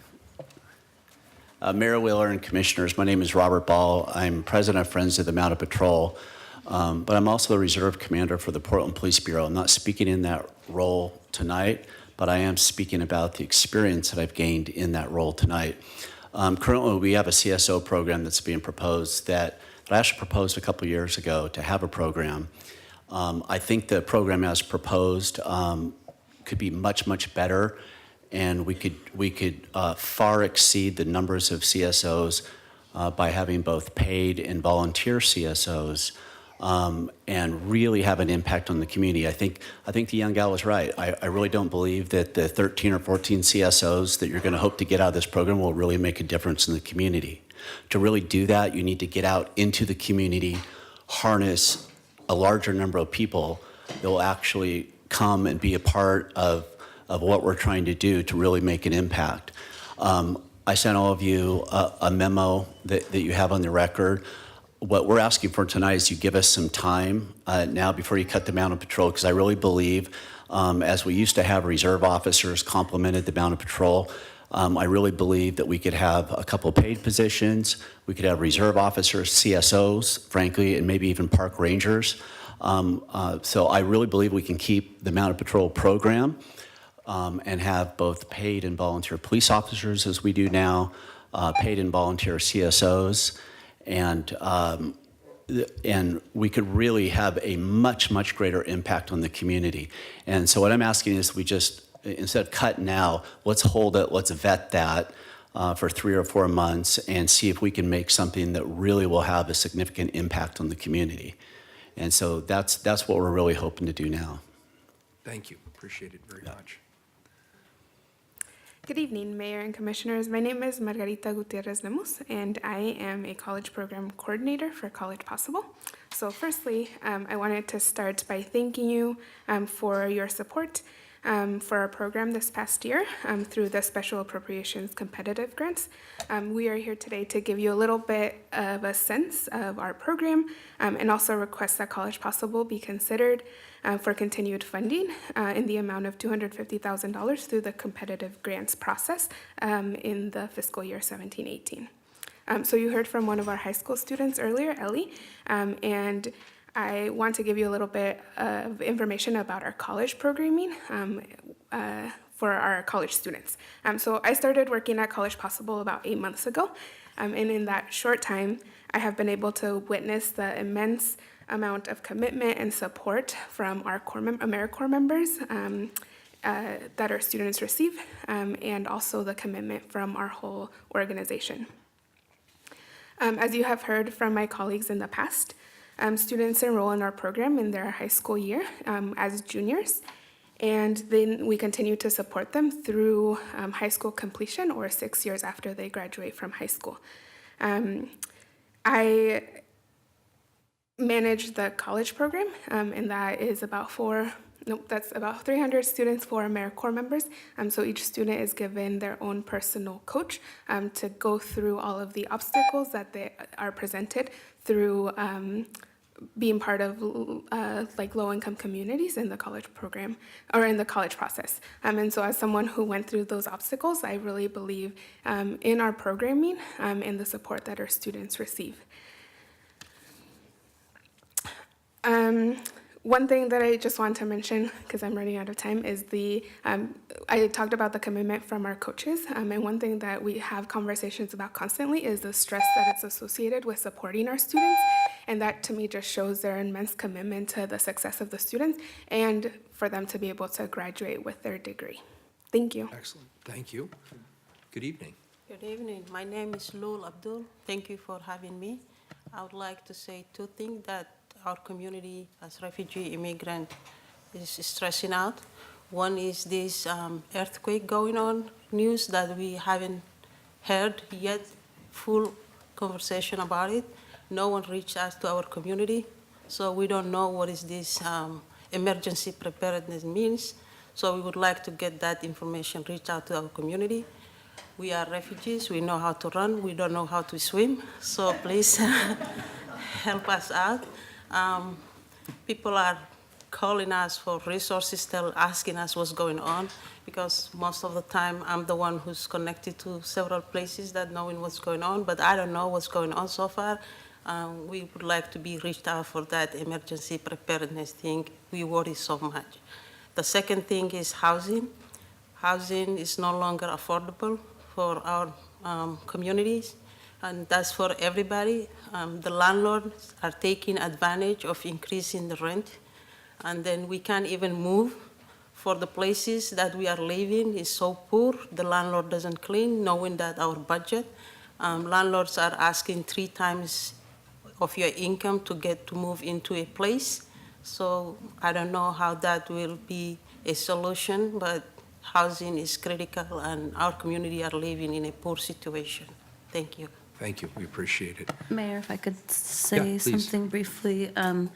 I believe I've heard from other community members about the emergency preparedness issue in our immigrant and refugee community. And the issue that I think you're raising is because of the language barriers, there has been some widespread misunderstanding that there is an imminent threat of an earthquake, which there's not. I mean, don't quote me.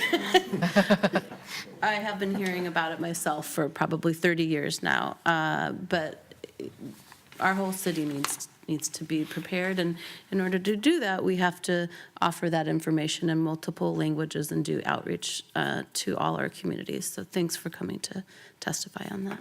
Appreciate it. And Mr. Ball, you have a number of people here supporting the Mounted Patrol. If you'd like to say your name into the record, we'd be happy to have that too. Sure. You have some amazing paintings with you as well. These are actually pictures that have been Oh, they're- computerized. Oh, so interesting. They look like paintings. Yeah, they do. And Very I'm good. Andrea Wall, W-A-L-L, and I'm a friend of the Portland Mounted Police. And this is Murphy, the underdog that made it.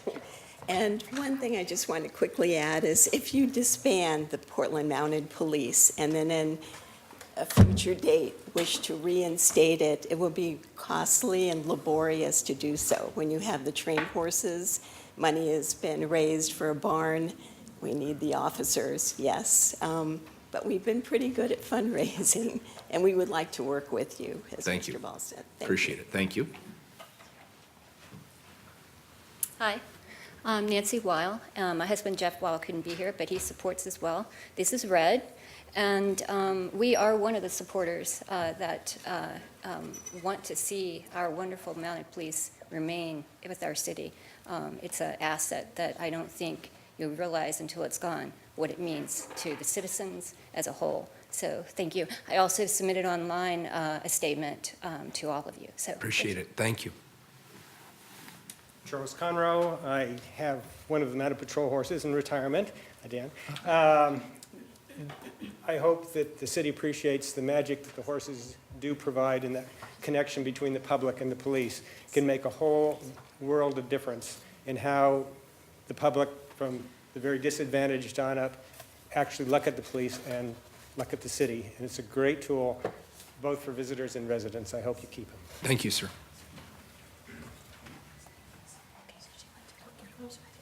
Hi, I'm Janet Grant, Hi, and Janet. I'm with Friends of the Mounted Patrol. I have a cold, so my voice is a little gone. The Mounted Patrol actually changed my son's view of the police from negative to positive, and that to me is priceless. So there's so much more that they do for the community rather than just patrolling. These guys are my second family, and they just, I can't imagine why it would even be a consideration to cut them. So I've been volunteering with them for the past almost 4 years, and I will continue to help save them. So Thank you. thank you. Appreciate it. Thanks for being here. You don't have to. I was just, if people wanted to. Great. Thank you all for being here. Thank you for your testimony. Good evening. Good evening. This move is good, thank you. Good evening, Mayor Wheeler. My name is Larry Cross and Commissioners. I guess I'm compelled, I wasn't expecting to speak, but I really want to encourage you to really support the age-friendly initiative, because we older adults are an extraordinary asset to society, and when you make an age-friendly city, you make a friendly city. And my personal goal is to minimize my carbon footprint as I get older.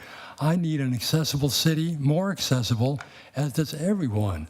So I'm just here on the spur of the moment to encourage the inclusion of some support for the age-friendly initiative. So thank you. Thank you. We appreciate your testifying tonight. Good evening. Good evening. My name is Michael Colvin, and I am the team leader for the Piedmont Neighborhood Emergency Team. And I spoke with... Two can bond. Look at this. I spoke with Commissioner Udley a couple of weekends ago as she was starting her training. And I just wanted to give you a little bit different point of view about what the emergency preparedness thing that we're doing with the nets is all about. It really has a lot to do with equity. You've already heard some words about resilience. Resilient communities, ones that are well organized, are people who know each other in the neighborhoods and have a connection with one another in ways that when times are tough, they can pull together. Resilient communities also have less crime because people know each other. And it becomes much more difficult for people to exploit one another in that situation. We are right now at a point of really having a critical mass in many of our neighborhoods, and I am pleased that all of you are in support of increasing the funding for this program because it is good for Portland. We may not have an earthquake for 50 years, but we will have a huge number of volunteers out there building community the whole time. And so if there are people that don't agree with your decision, you might want to point that out to them, that this is really about community organizing for a resilient city. Great point. Thank you, sir. Good evening. Good evening. My name is Alice Perry, and I'm the Director of Community-Based Programs for Latino Network. Mayor Wheeler and Commissioners, tonight I'm here to thank you for including resources in the spring bump and also allocating funds in the initial budget for next year for Portlanders United Against Hate. The necessity to respond to increased incidents and hate crimes and threatening behavior is imperative.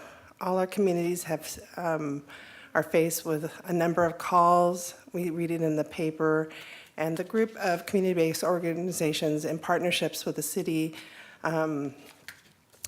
Office of Neighborhood Involvement came together shortly after the election in response to the increasing things that we were hearing.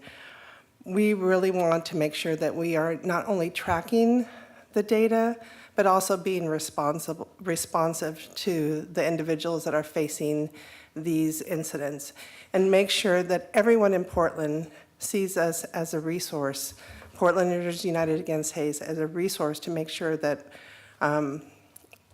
this city continues to be seen as a city that is open to all community members. So I just wanted to, again, thank you, encourage you to keep it in the budget. And additionally, because I'm here, I also want to thank you for your funding of the Diverse Civic Leaders. That program allows us, communities of color, to make sure our voices are heard on other things of importance like housing, healthcare, schools, really train community members to make sure their voices are heard and at the table. So thank you. Thanks for being here, both of you. Mayor, you said earlier that members of boards and commissions could testify here. Sure. We do have a member of the Rose Festival Foundation that's here who's also put in a full day as a city employee. Could we have her up? Absolutely. Just a little bit. And Alice, I just wanted to mention thank you. I know that some other members of your community didn't feel comfortable coming to the budget hearing or anywhere in the city right now, and so thank you for stressing how important that funding is. Yeah, thank you. Hello. Well, good evening, commissioners and mayor. My name is Leslie Goodlow, and I'm a city employee, but tonight I'm here as a former president of the Portland Rose Festival Foundation. I wanted to come tonight to speak about the budget ask to support the festival. I wanted to give you a couple reasons why. I moved to Portland in March of 1971. I was 5 years old. The first event that we went to was the Grand Floral Parade.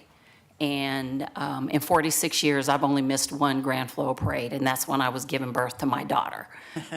My family,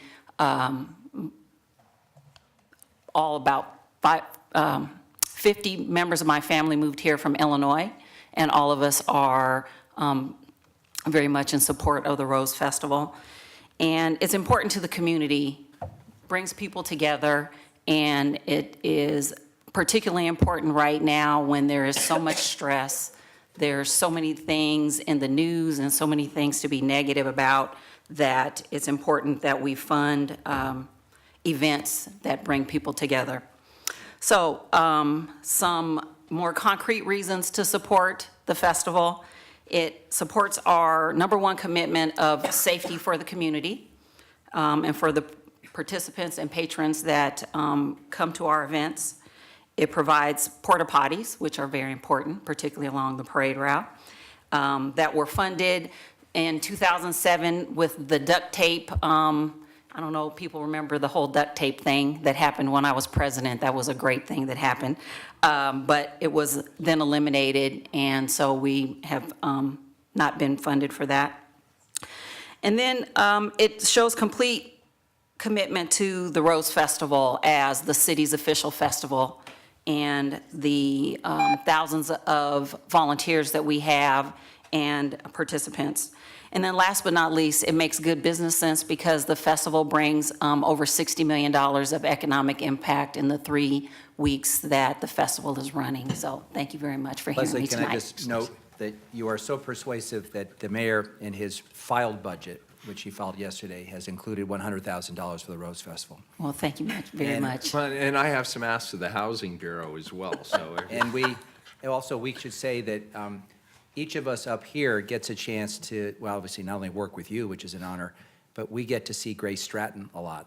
And she is a remarkable ambassador for the program, a former Rose Festival Rose Festival Queen, queen, 2006. who now represents Senator Wyden statewide, and who is a remarkable young leader. So thank you for your work. Thank you. Thanks, Leslie.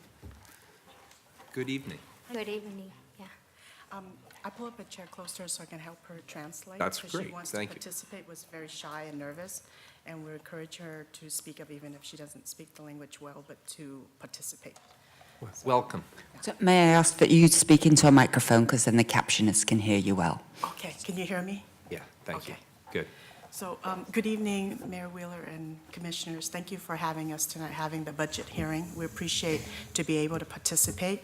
This is Nguyen Ngọc. She lives in Southeast Portland, and so do I. I live in Southeast Portland also, and she has a concern. So she's going to speak in her language, if that's okay, and then I just translate. Perfect. Okay, Dina, First thing I say hi for everybody. Hi. What I've been here today, my first time I came here, so I feel a little bit nervous. Lần đầu tiên em tới chị. Em có ý kiến là xin họ là sửa đường á chị. Ở cái đường đi lỗ nó nhiều quá, xe chạy nó rộng nhiều quá mà cái bánh xe nó không có tốt rồi phải sửa này kia. So first of all, she wants to say she's very nervous, but she's so upset that she has to come here and speak in her own language. So she said the road is very bumpy everywhere in Southeast Portland. And tuần sau, khi mà mình chạy xe nó hay bị giật á, không có tốt cho bánh xe, mà em là người low income á, tiền em làm ít quá. Em có sửa nhưng mà vẫn phải sửa hoài, thành ra em. Okay. So she said she doesn't have a lot of money and the road's very bumpy, which is fine, but when she drives over these bumps and potholes, it creates more havoc for her car, which she has to in turn bring it in to get it fixed with the tires and other things. And so she wants to address that this is for everyone in Southeast Portland, that to not forget us over there. We might not come to the meeting as much, but that she wants you to know, please help us with the potholes. We'll make sure Commissioner Saltzman gets that message. And what language were you speaking in? Vietnamese. Very nice. Thank you for being here. I help in the Vietnamese community, and I try to get their input because they're very shy, thinking that if they don't speak English, that it's not possible for them to share their ideas. And so we're trying to get everybody involved, and that through ways of helping each other, where I myself was an immigrant, that if I can speak English now, I want to be able to relay that message. And since I'm up here, còn gì nữa không? And I ask her what else, còn gì nữa không? Còn cái gì chị muốn nói cho thêm không? Oh. She says she's good for today. So I just want to add, I live near Foster there and 122nd, and I do see the potholes. I do think that someone is filling up that pothole right where the bicycle route that goes across before Zenger's Farm. That does get filled pretty good, but the rest past 122nd is kind of bad. And then I'm on Foster where the traffic is horrendous. You guys should come out for a little field trip around 4 p.m. every day. I am not kidding. It backs up from Foster 122nd all the way down to Happy Valley. And so I'm thinking if there's any way we can get Gresham and Happy Valley involved in that budget planning to alleviate our budget somehow, because they're running down that way through Foster, and it's just bumper to bumper to bumper. It's horrible. And then I appreciate whoever's in charge of starting to put sewer line in for us over there. I appreciate it. On Claiborne, It's very helpful. I saw the surveyor out a month ago, so I want to thank you for doing that. But it's long overdue for a sewer line there. I appreciate it. And then but the street in Foster. By the way, had you said that the sewer project is not going well, or that you had a complaint? Oh, no, they're sorry. If you had said that, I would have noted that the mayor has taken all the bureaus. You're so bad. I'm glad you like the work we're doing now. I hope it's sooner than later and not 5 years. It'd be a year and not 5 years. Well, listen, if it's not done in the next 3 weeks, it's on him. Okay, I'll come look for Commissioner Fish. But thank you for being here. And the roads are in very difficult condition. And Dan is not here to say this, so I will say some nice things on his behalf. In the first 3 months of this year, he and the road crews filled more potholes than during the entire last year. And I know that they intend to continue that. And I was actually with them in East Portland doing potholes there. So Southeast Portland has not been forgotten. And the budget also includes a long-term strategy to fix the roads. And Thank if you can go out for a little field trip to Foster, I appreciate it. And Absolutely. Thank you both for coming. I hope you will come again, both of you. Okay, thank you. Appreciate making it. it pleasant. Thank you. Yeah. Thank you. Good evening. Good evening, Mayor Wheeler and Commissioners. I'm Melinda Castillo, and I did not expect to be testifying before you today, but as part of the work with New Portlanders, we often help prepare the panels that come, the ethnic panels and the cultural panels. So today we heard from the Somali community, from the Vietnamese community, and we also had a plan to hear from the Latino community. But I'm very sad to say that they called us and they said that they were afraid to come to City Hall, that they didn't want to come to City Hall, that they were afraid that the police or ICE agents might detain them on their way here or departing from City Hall. And for me, that news was very heartbreaking, that they would fear for their safety, to be torn from their families, and losing their sense of freedom. All after this recently passing of this wonderful resolution, and you beautifully passing it all unanimously, I think it's just heart-wrenching for us to know that they are just having a really difficult time, feeling that they can trust and feel protected to come here and participate in democracy.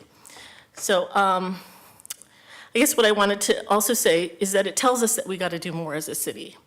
That as a city of Portland, we more urgently need to convey clear and informative and compassionate information as to the resolution and how it will be implemented, how our staff will be trained, how we will respectfully interact with the undocumented community, and what resources are available to them, how we will provide safety, and what the community can realistically expect from us here in these shared spaces at City Hall, in city buildings, city services, at park events, and a number of other Bureau-sponsored events and spaces that we share. So until we do this, we'll be excluding the largest cultural ethnic demographic from participating in democracy and not fully experiencing or truly knowing what it means to live in an inclusive sanctuary city. So I urge us to move. I know we have a 90-day window for a plan, but I think there's much more that we need to kind of create in terms of that architecture of what that response will be. So thank you for your time. Greatly appreciated. Thank you. Good evening. My name is Matt McNally, and I am here in support of fully funding open and accountable elections. I just kind of wanted to give a little of my perspective. I've been a political organizer, both in a paid capacity and volunteer capacity for numerous organizations the last few years. And so I've talked to a lot of the general public and talked to a lot of voters, and I think that's something that I'm sure you can all probably relate to, is that it seems that the faith in many of our institutions that we've held dear for so long, especially in light of some recent events, is at an absolute all-time low. You know, and one of those institutions is our elections, and if they're seen as being fair and open to all people. So I'm just concerned that it's getting harder for government to actually do good things for people because there's such a lack of trust in our government. And I think that fully funding this program that will allow a greater diversity of candidates and allow people to be engaged in the process could go a long way towards rebuilding some of that trust. So I would just urge everyone to look at that to look at fully funding this as an investment in our democracy itself and something that can repair trust in government at a time when it is just so low. I'm really concerned that people are staying isolated and are staying out of the political process, driven by this cynicism. And I think that investments like this, give us some evidence that this is a government that's trying to include everybody and where everyone's voice can be heard. Thank you. Thank you, appreciate it. We have numbers 287, 269, 352, 318, 311, 284, 308, and 278. Still no Jay Bloom? It's not your lucky night. Welcome. Good evening. Good evening, thank you. And my name is Janet Landis, and I'm a NET volunteer. And I'm really glad all the support that I'm seeing here tonight that's been given. But I wanted to give some of you who maybe haven't actually taken the training yet to think about. Have you ever been in a startled situation where you felt flustered as to what to do next? Those who survive the best are the ones who are prepared, so you take NET training. 2, the ones who have their favorite finger food on hand. It's a calming. And 3, the ones who have a plan on what to do and rehearsed it so it becomes ingrained in you. And with another thought, with all the glass in our newest buildings, Portland is expected to have 2 feet of glass on the ground. Thus, if you need to leave work, do you have steel-toed shoes ready to put on? Do you have someone's phone number that is far away from any damage of our earthquake or any disaster? Because our cell towers will likely be down, as will our alarm systems, electricity, water, phones, bridges down, and medical help. And I heard someone say tonight that you need supplies for 2 weeks. It may be 2 months or it may be a year before you have all of these back. Also, do your children know what to do if you can't get to them? If your answer is no, then the first basic plan is for everyone to take national emergency training.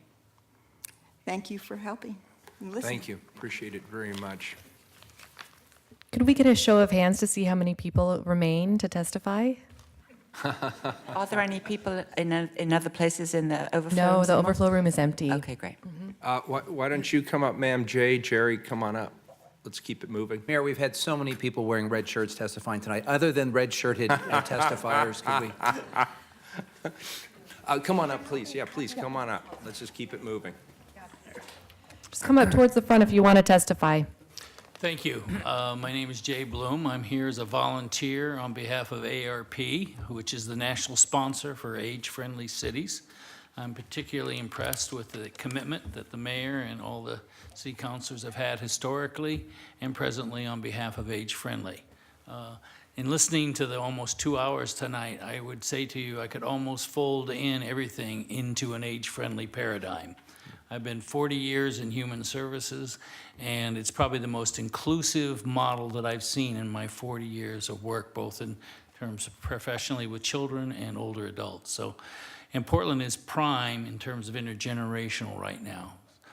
I also want to speak on behalf of the importance that Portland State has played in the last 10 years in that effort. They've carried that torch, and as a volunteer, and I know my colleague here on the right would tell you, volunteers aren't free. They take effort to coordinate that, and Portland State has done an excellent job in facilitating that, and I would hope they would continue to be a partner with the city on that effort. My name is Jerry Cohn, and thank you for an entertaining evening because it's civic engagement. And speaking for AARP Oregon, I'm state director. I'm also channeling Elaine Friesen-Strang. She's, like Jay, our lifeblood as a volunteer leader. She's our state president, and like Jay, a resident of Portland, alas, am not. However, I first of all want to point out, as Jay said, that what we're really talking about, even though we say age-friendly, we're talking about building communities for all ages and all abilities. And I'm so proud of the fact that Portland being the first, and frankly, the one that is trying to show sustainability and building upon it. So beyond what Jay has said and in leveraging the strategic leadership that Portland State has provided for a number of years now, the past couple of years with some sustained investment by the city. I also want to just take note of one other item, and we had a written bit of testimony for you, so I'll be very brief, and that is looking from the inside. Again, this is an action plan and embraced an effort by the city of Portland. We're all here to be partners and help, public and private sector, which is what also I'm encouraged about the work that we've done with Portland State and others over the past several years now. But I do encourage you all, whether it's the budget process or back to staffing, to think about from the inside, having been working in government myself in past lives, how and who do you have that can help both integrate and assure that you have the age lens, but you're also bringing everyone together across the planning and operations, from human resources to all the various bureaus and activities that obviously you have going. So I would encourage you to take a hard look at that point person or persons and how you provide that kind of coordinative support from inside. We've certainly addressed the external part in terms of the various organizations and persons that can support and continue to sustain our age-friendly efforts, but I'd ask you to continue to look at internal as well. Thank you. I have a question for both of you. Yes. It was my understanding that there is a line item in the special appropriations of 200,000 for Experience PDX. Yes. And if we only have 200,000 to dedicate to age-friendly things, should we put it to Experience PDX, or should we continue put it to the age-friendly? You're asking me to be Solomon or us to be Solomon. I'm confused because I'm just not sure why one is in and when the... Well, I wouldn't pit one against the other. I happen to have, understanding because the Experience Core program is a service model that started by Civic Ventures, now Encore, but AARP, our foundation, which is 501c3, I'm a C4 myself within AARP, took the initiative and now manages. And so Metropolitan Family Services here in Portland does manage that program and look very consciously at how to expand that effort of engagement. So that's a service task. And what I would emphasize is that the request we're having for Portland State is one of the strategic external leadership and coordination to help in implementation across all of the domains of age-friendly. So they are two very different things that I would not lump one as, well, this is age-friendly versus that is age-friendly. And I would point out that in the budget proposal I've seen, you have issues that are cross-cutting on age-friendly that goes into housing, transportation, and I think even emergency services, so I wouldn't neglect that as well. So can I follow up on that? Please. And Mr. Cohen, thank you for being here. Thank you. We'd love you to move to Portland sometime. No, Jerry, thanks for all your great work. Thank you. So you said, in addition to the budget question, you said something earlier that almost suggested you were a fly on the wall of a conversation that happened in the mayor's office recently, and that is, we were the first city to be designated age-friendly, and then we hammered out an age-friendly action plan. But I think the challenge has been we have not institutionalized that in the fabric of our budgeting and our sort of strategic planning across all bureaus. And what I mean by that is that we have approached it, I think, and I don't say this in a derogatory way, but in a ad hoc and sometimes opportunistic way. And I think that the problem with that is it's not going to get us the progress under all of the action items of the plan. And so what I think we ought to consider is, first, I think we're going to need a work session to hammer this out and to take the fact that we have a mayor who, as a county chair, really showed leadership on an age-friendly agenda and now has signaled this is a priority for him. That's important because when we haven't had that, it's been harder to move the agenda. But second, I think we have to declare at budget time that each of the bureaus needs to come forward and say, how are you addressing the action plan and in what ways? And that's separate and apart from what we're doing around ADA. It's separate and apart from model employer. But I actually think the bureaus would welcome the chance to showcase the work they are doing and as part of the budget process, to highlight maybe some new initiatives, making their programs more accessible, getting to more older adults. Sometimes it's just a communications issue. We know that many of the communications from city bureaus are lacking because the font is wrong, the layout is wrong, and it's confusing to older adults. So for me, separate and apart from picking winners and losers on the budget every year, I think we have to institutionalize the action plan. Or, and I'm not saying this to be provocative, or we should repeal it. Either we're gonna institutionalize it and follow it, or we should not, because I think we did say we were gonna do something, and I don't think it has the momentum it deserves given the magnitude of the issue. Yeah, I would ditto that. I would say historically, over the last 10 years, you've had more private and philanthropic support to this than you've had from the public sector. And actually nationally, as well as throughout the state, other cities, they've taken it from a public policy standpoint. So it's a partnership between both public and private. And lastly, it's a strengths-based approach for all ages. It sees value in the strengths of each, regardless of age. And we need that. Thank you both. Thank you. I would like to share a personal observation, and that is, if the participants in my first NETS training are any indication, it is our elders who are going to be coming to our rescue in the event of a natural disaster. So I really don't want to make them unhappy with us, Mayor. That would be a disaster. Thank you.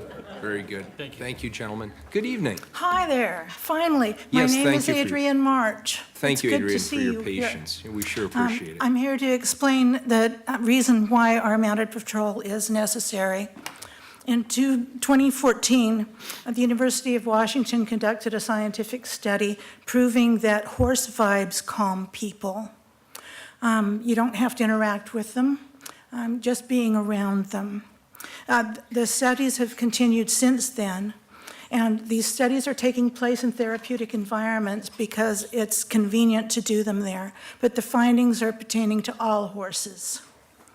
That's why our mounted patrol is an effective peacekeeping tool. Mounted patrol officers demonstrate greater compassion and greater self-control because working with horses requires it. Cities across our nation recognize this fact, and those cities which have eliminated their mounted patrols are now restoring them. Atlanta, Chicago, and Detroit have restored their mounted patrols. Boston and Pittsburgh are in the process of restoring their mounted patrols. The cost of maintaining our 8 horses is $40,000 a year. The stabling costs are negligible. I understand that the police bureau has land where they want to put a facility now.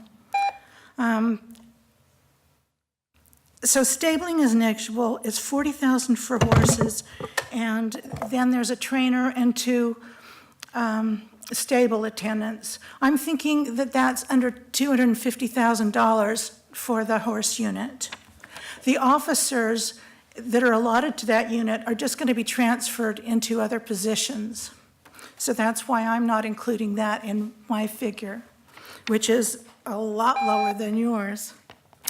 So on behalf of all Portland citizens, I'm asking you to not only save our mounted patrol, but to please expand it.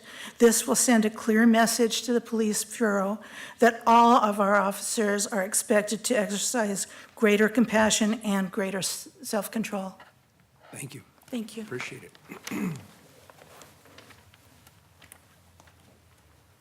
Is there So- anybody else wanting to testify? Are there still people in the other rooms, do we know? There are no They're all people. empty. So how many people here would like to testify? 1, 2, look at this. Great. And thank you to all the open and accountable elections folks who are staying just to be present. I really appreciate that.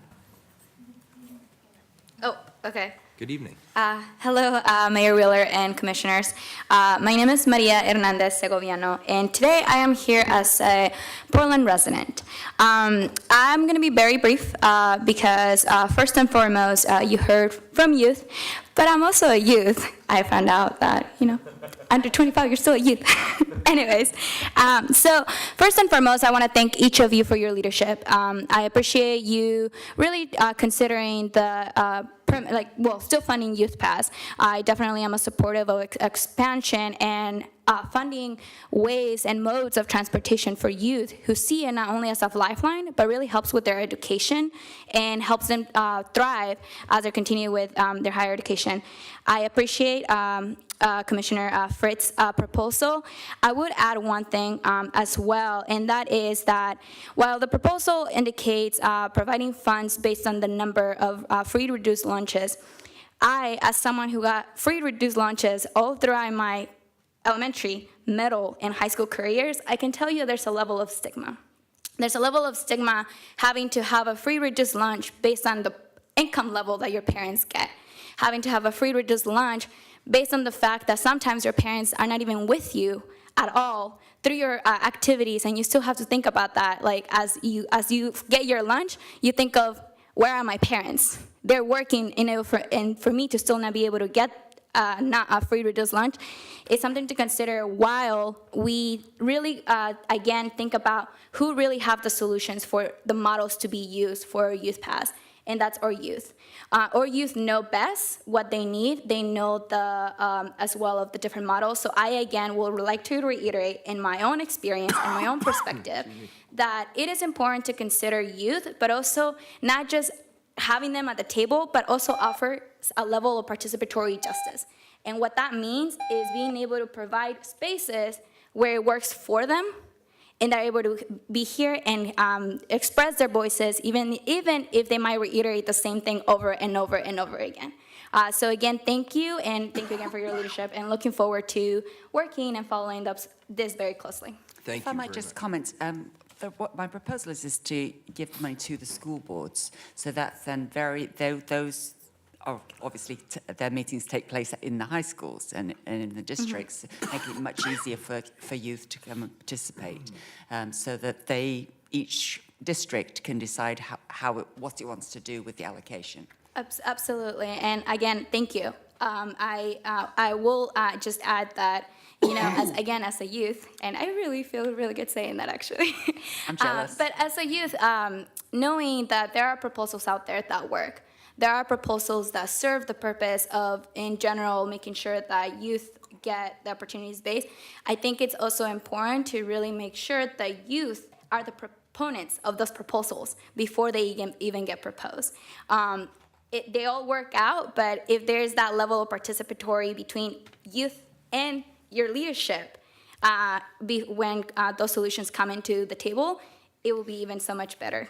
So thanks. Thank you. Thank you. And thank you for your patience. And last but not least, Hi, Mayor Wheeler and Commissioners. My name is Peggy Glasscock, and I ask you to retain the South Zone Horticulturist position. Please set aside PK9. I hope you don't intend to single out the inner southeast parks for maintenance cuts. This, when inner southeast experiences increased maintenance from homeless campers and infill density. More people and pets in parks compacts the soil, damages trees, shrubs, and turf. The South Zone is a huge, fully diverse area with 31 parks. Stretches from Milwaukee city limits to the Banfield Freeway. The zone runs from the East Bank Esplanade to 72nd Avenue, and the regional parks include the East Bank Esplanade, Westmoreland Park, Crystal Springs Rhododendron Garden, historically designated Laurelhurst Park, and Ladd Circle. I lead the Friends of Laurelhurst Park. Our group's mission is to work with staff and do the staff projects that they want us to do. The staff brings us materials, tools, and equipment. The volunteers do the labor.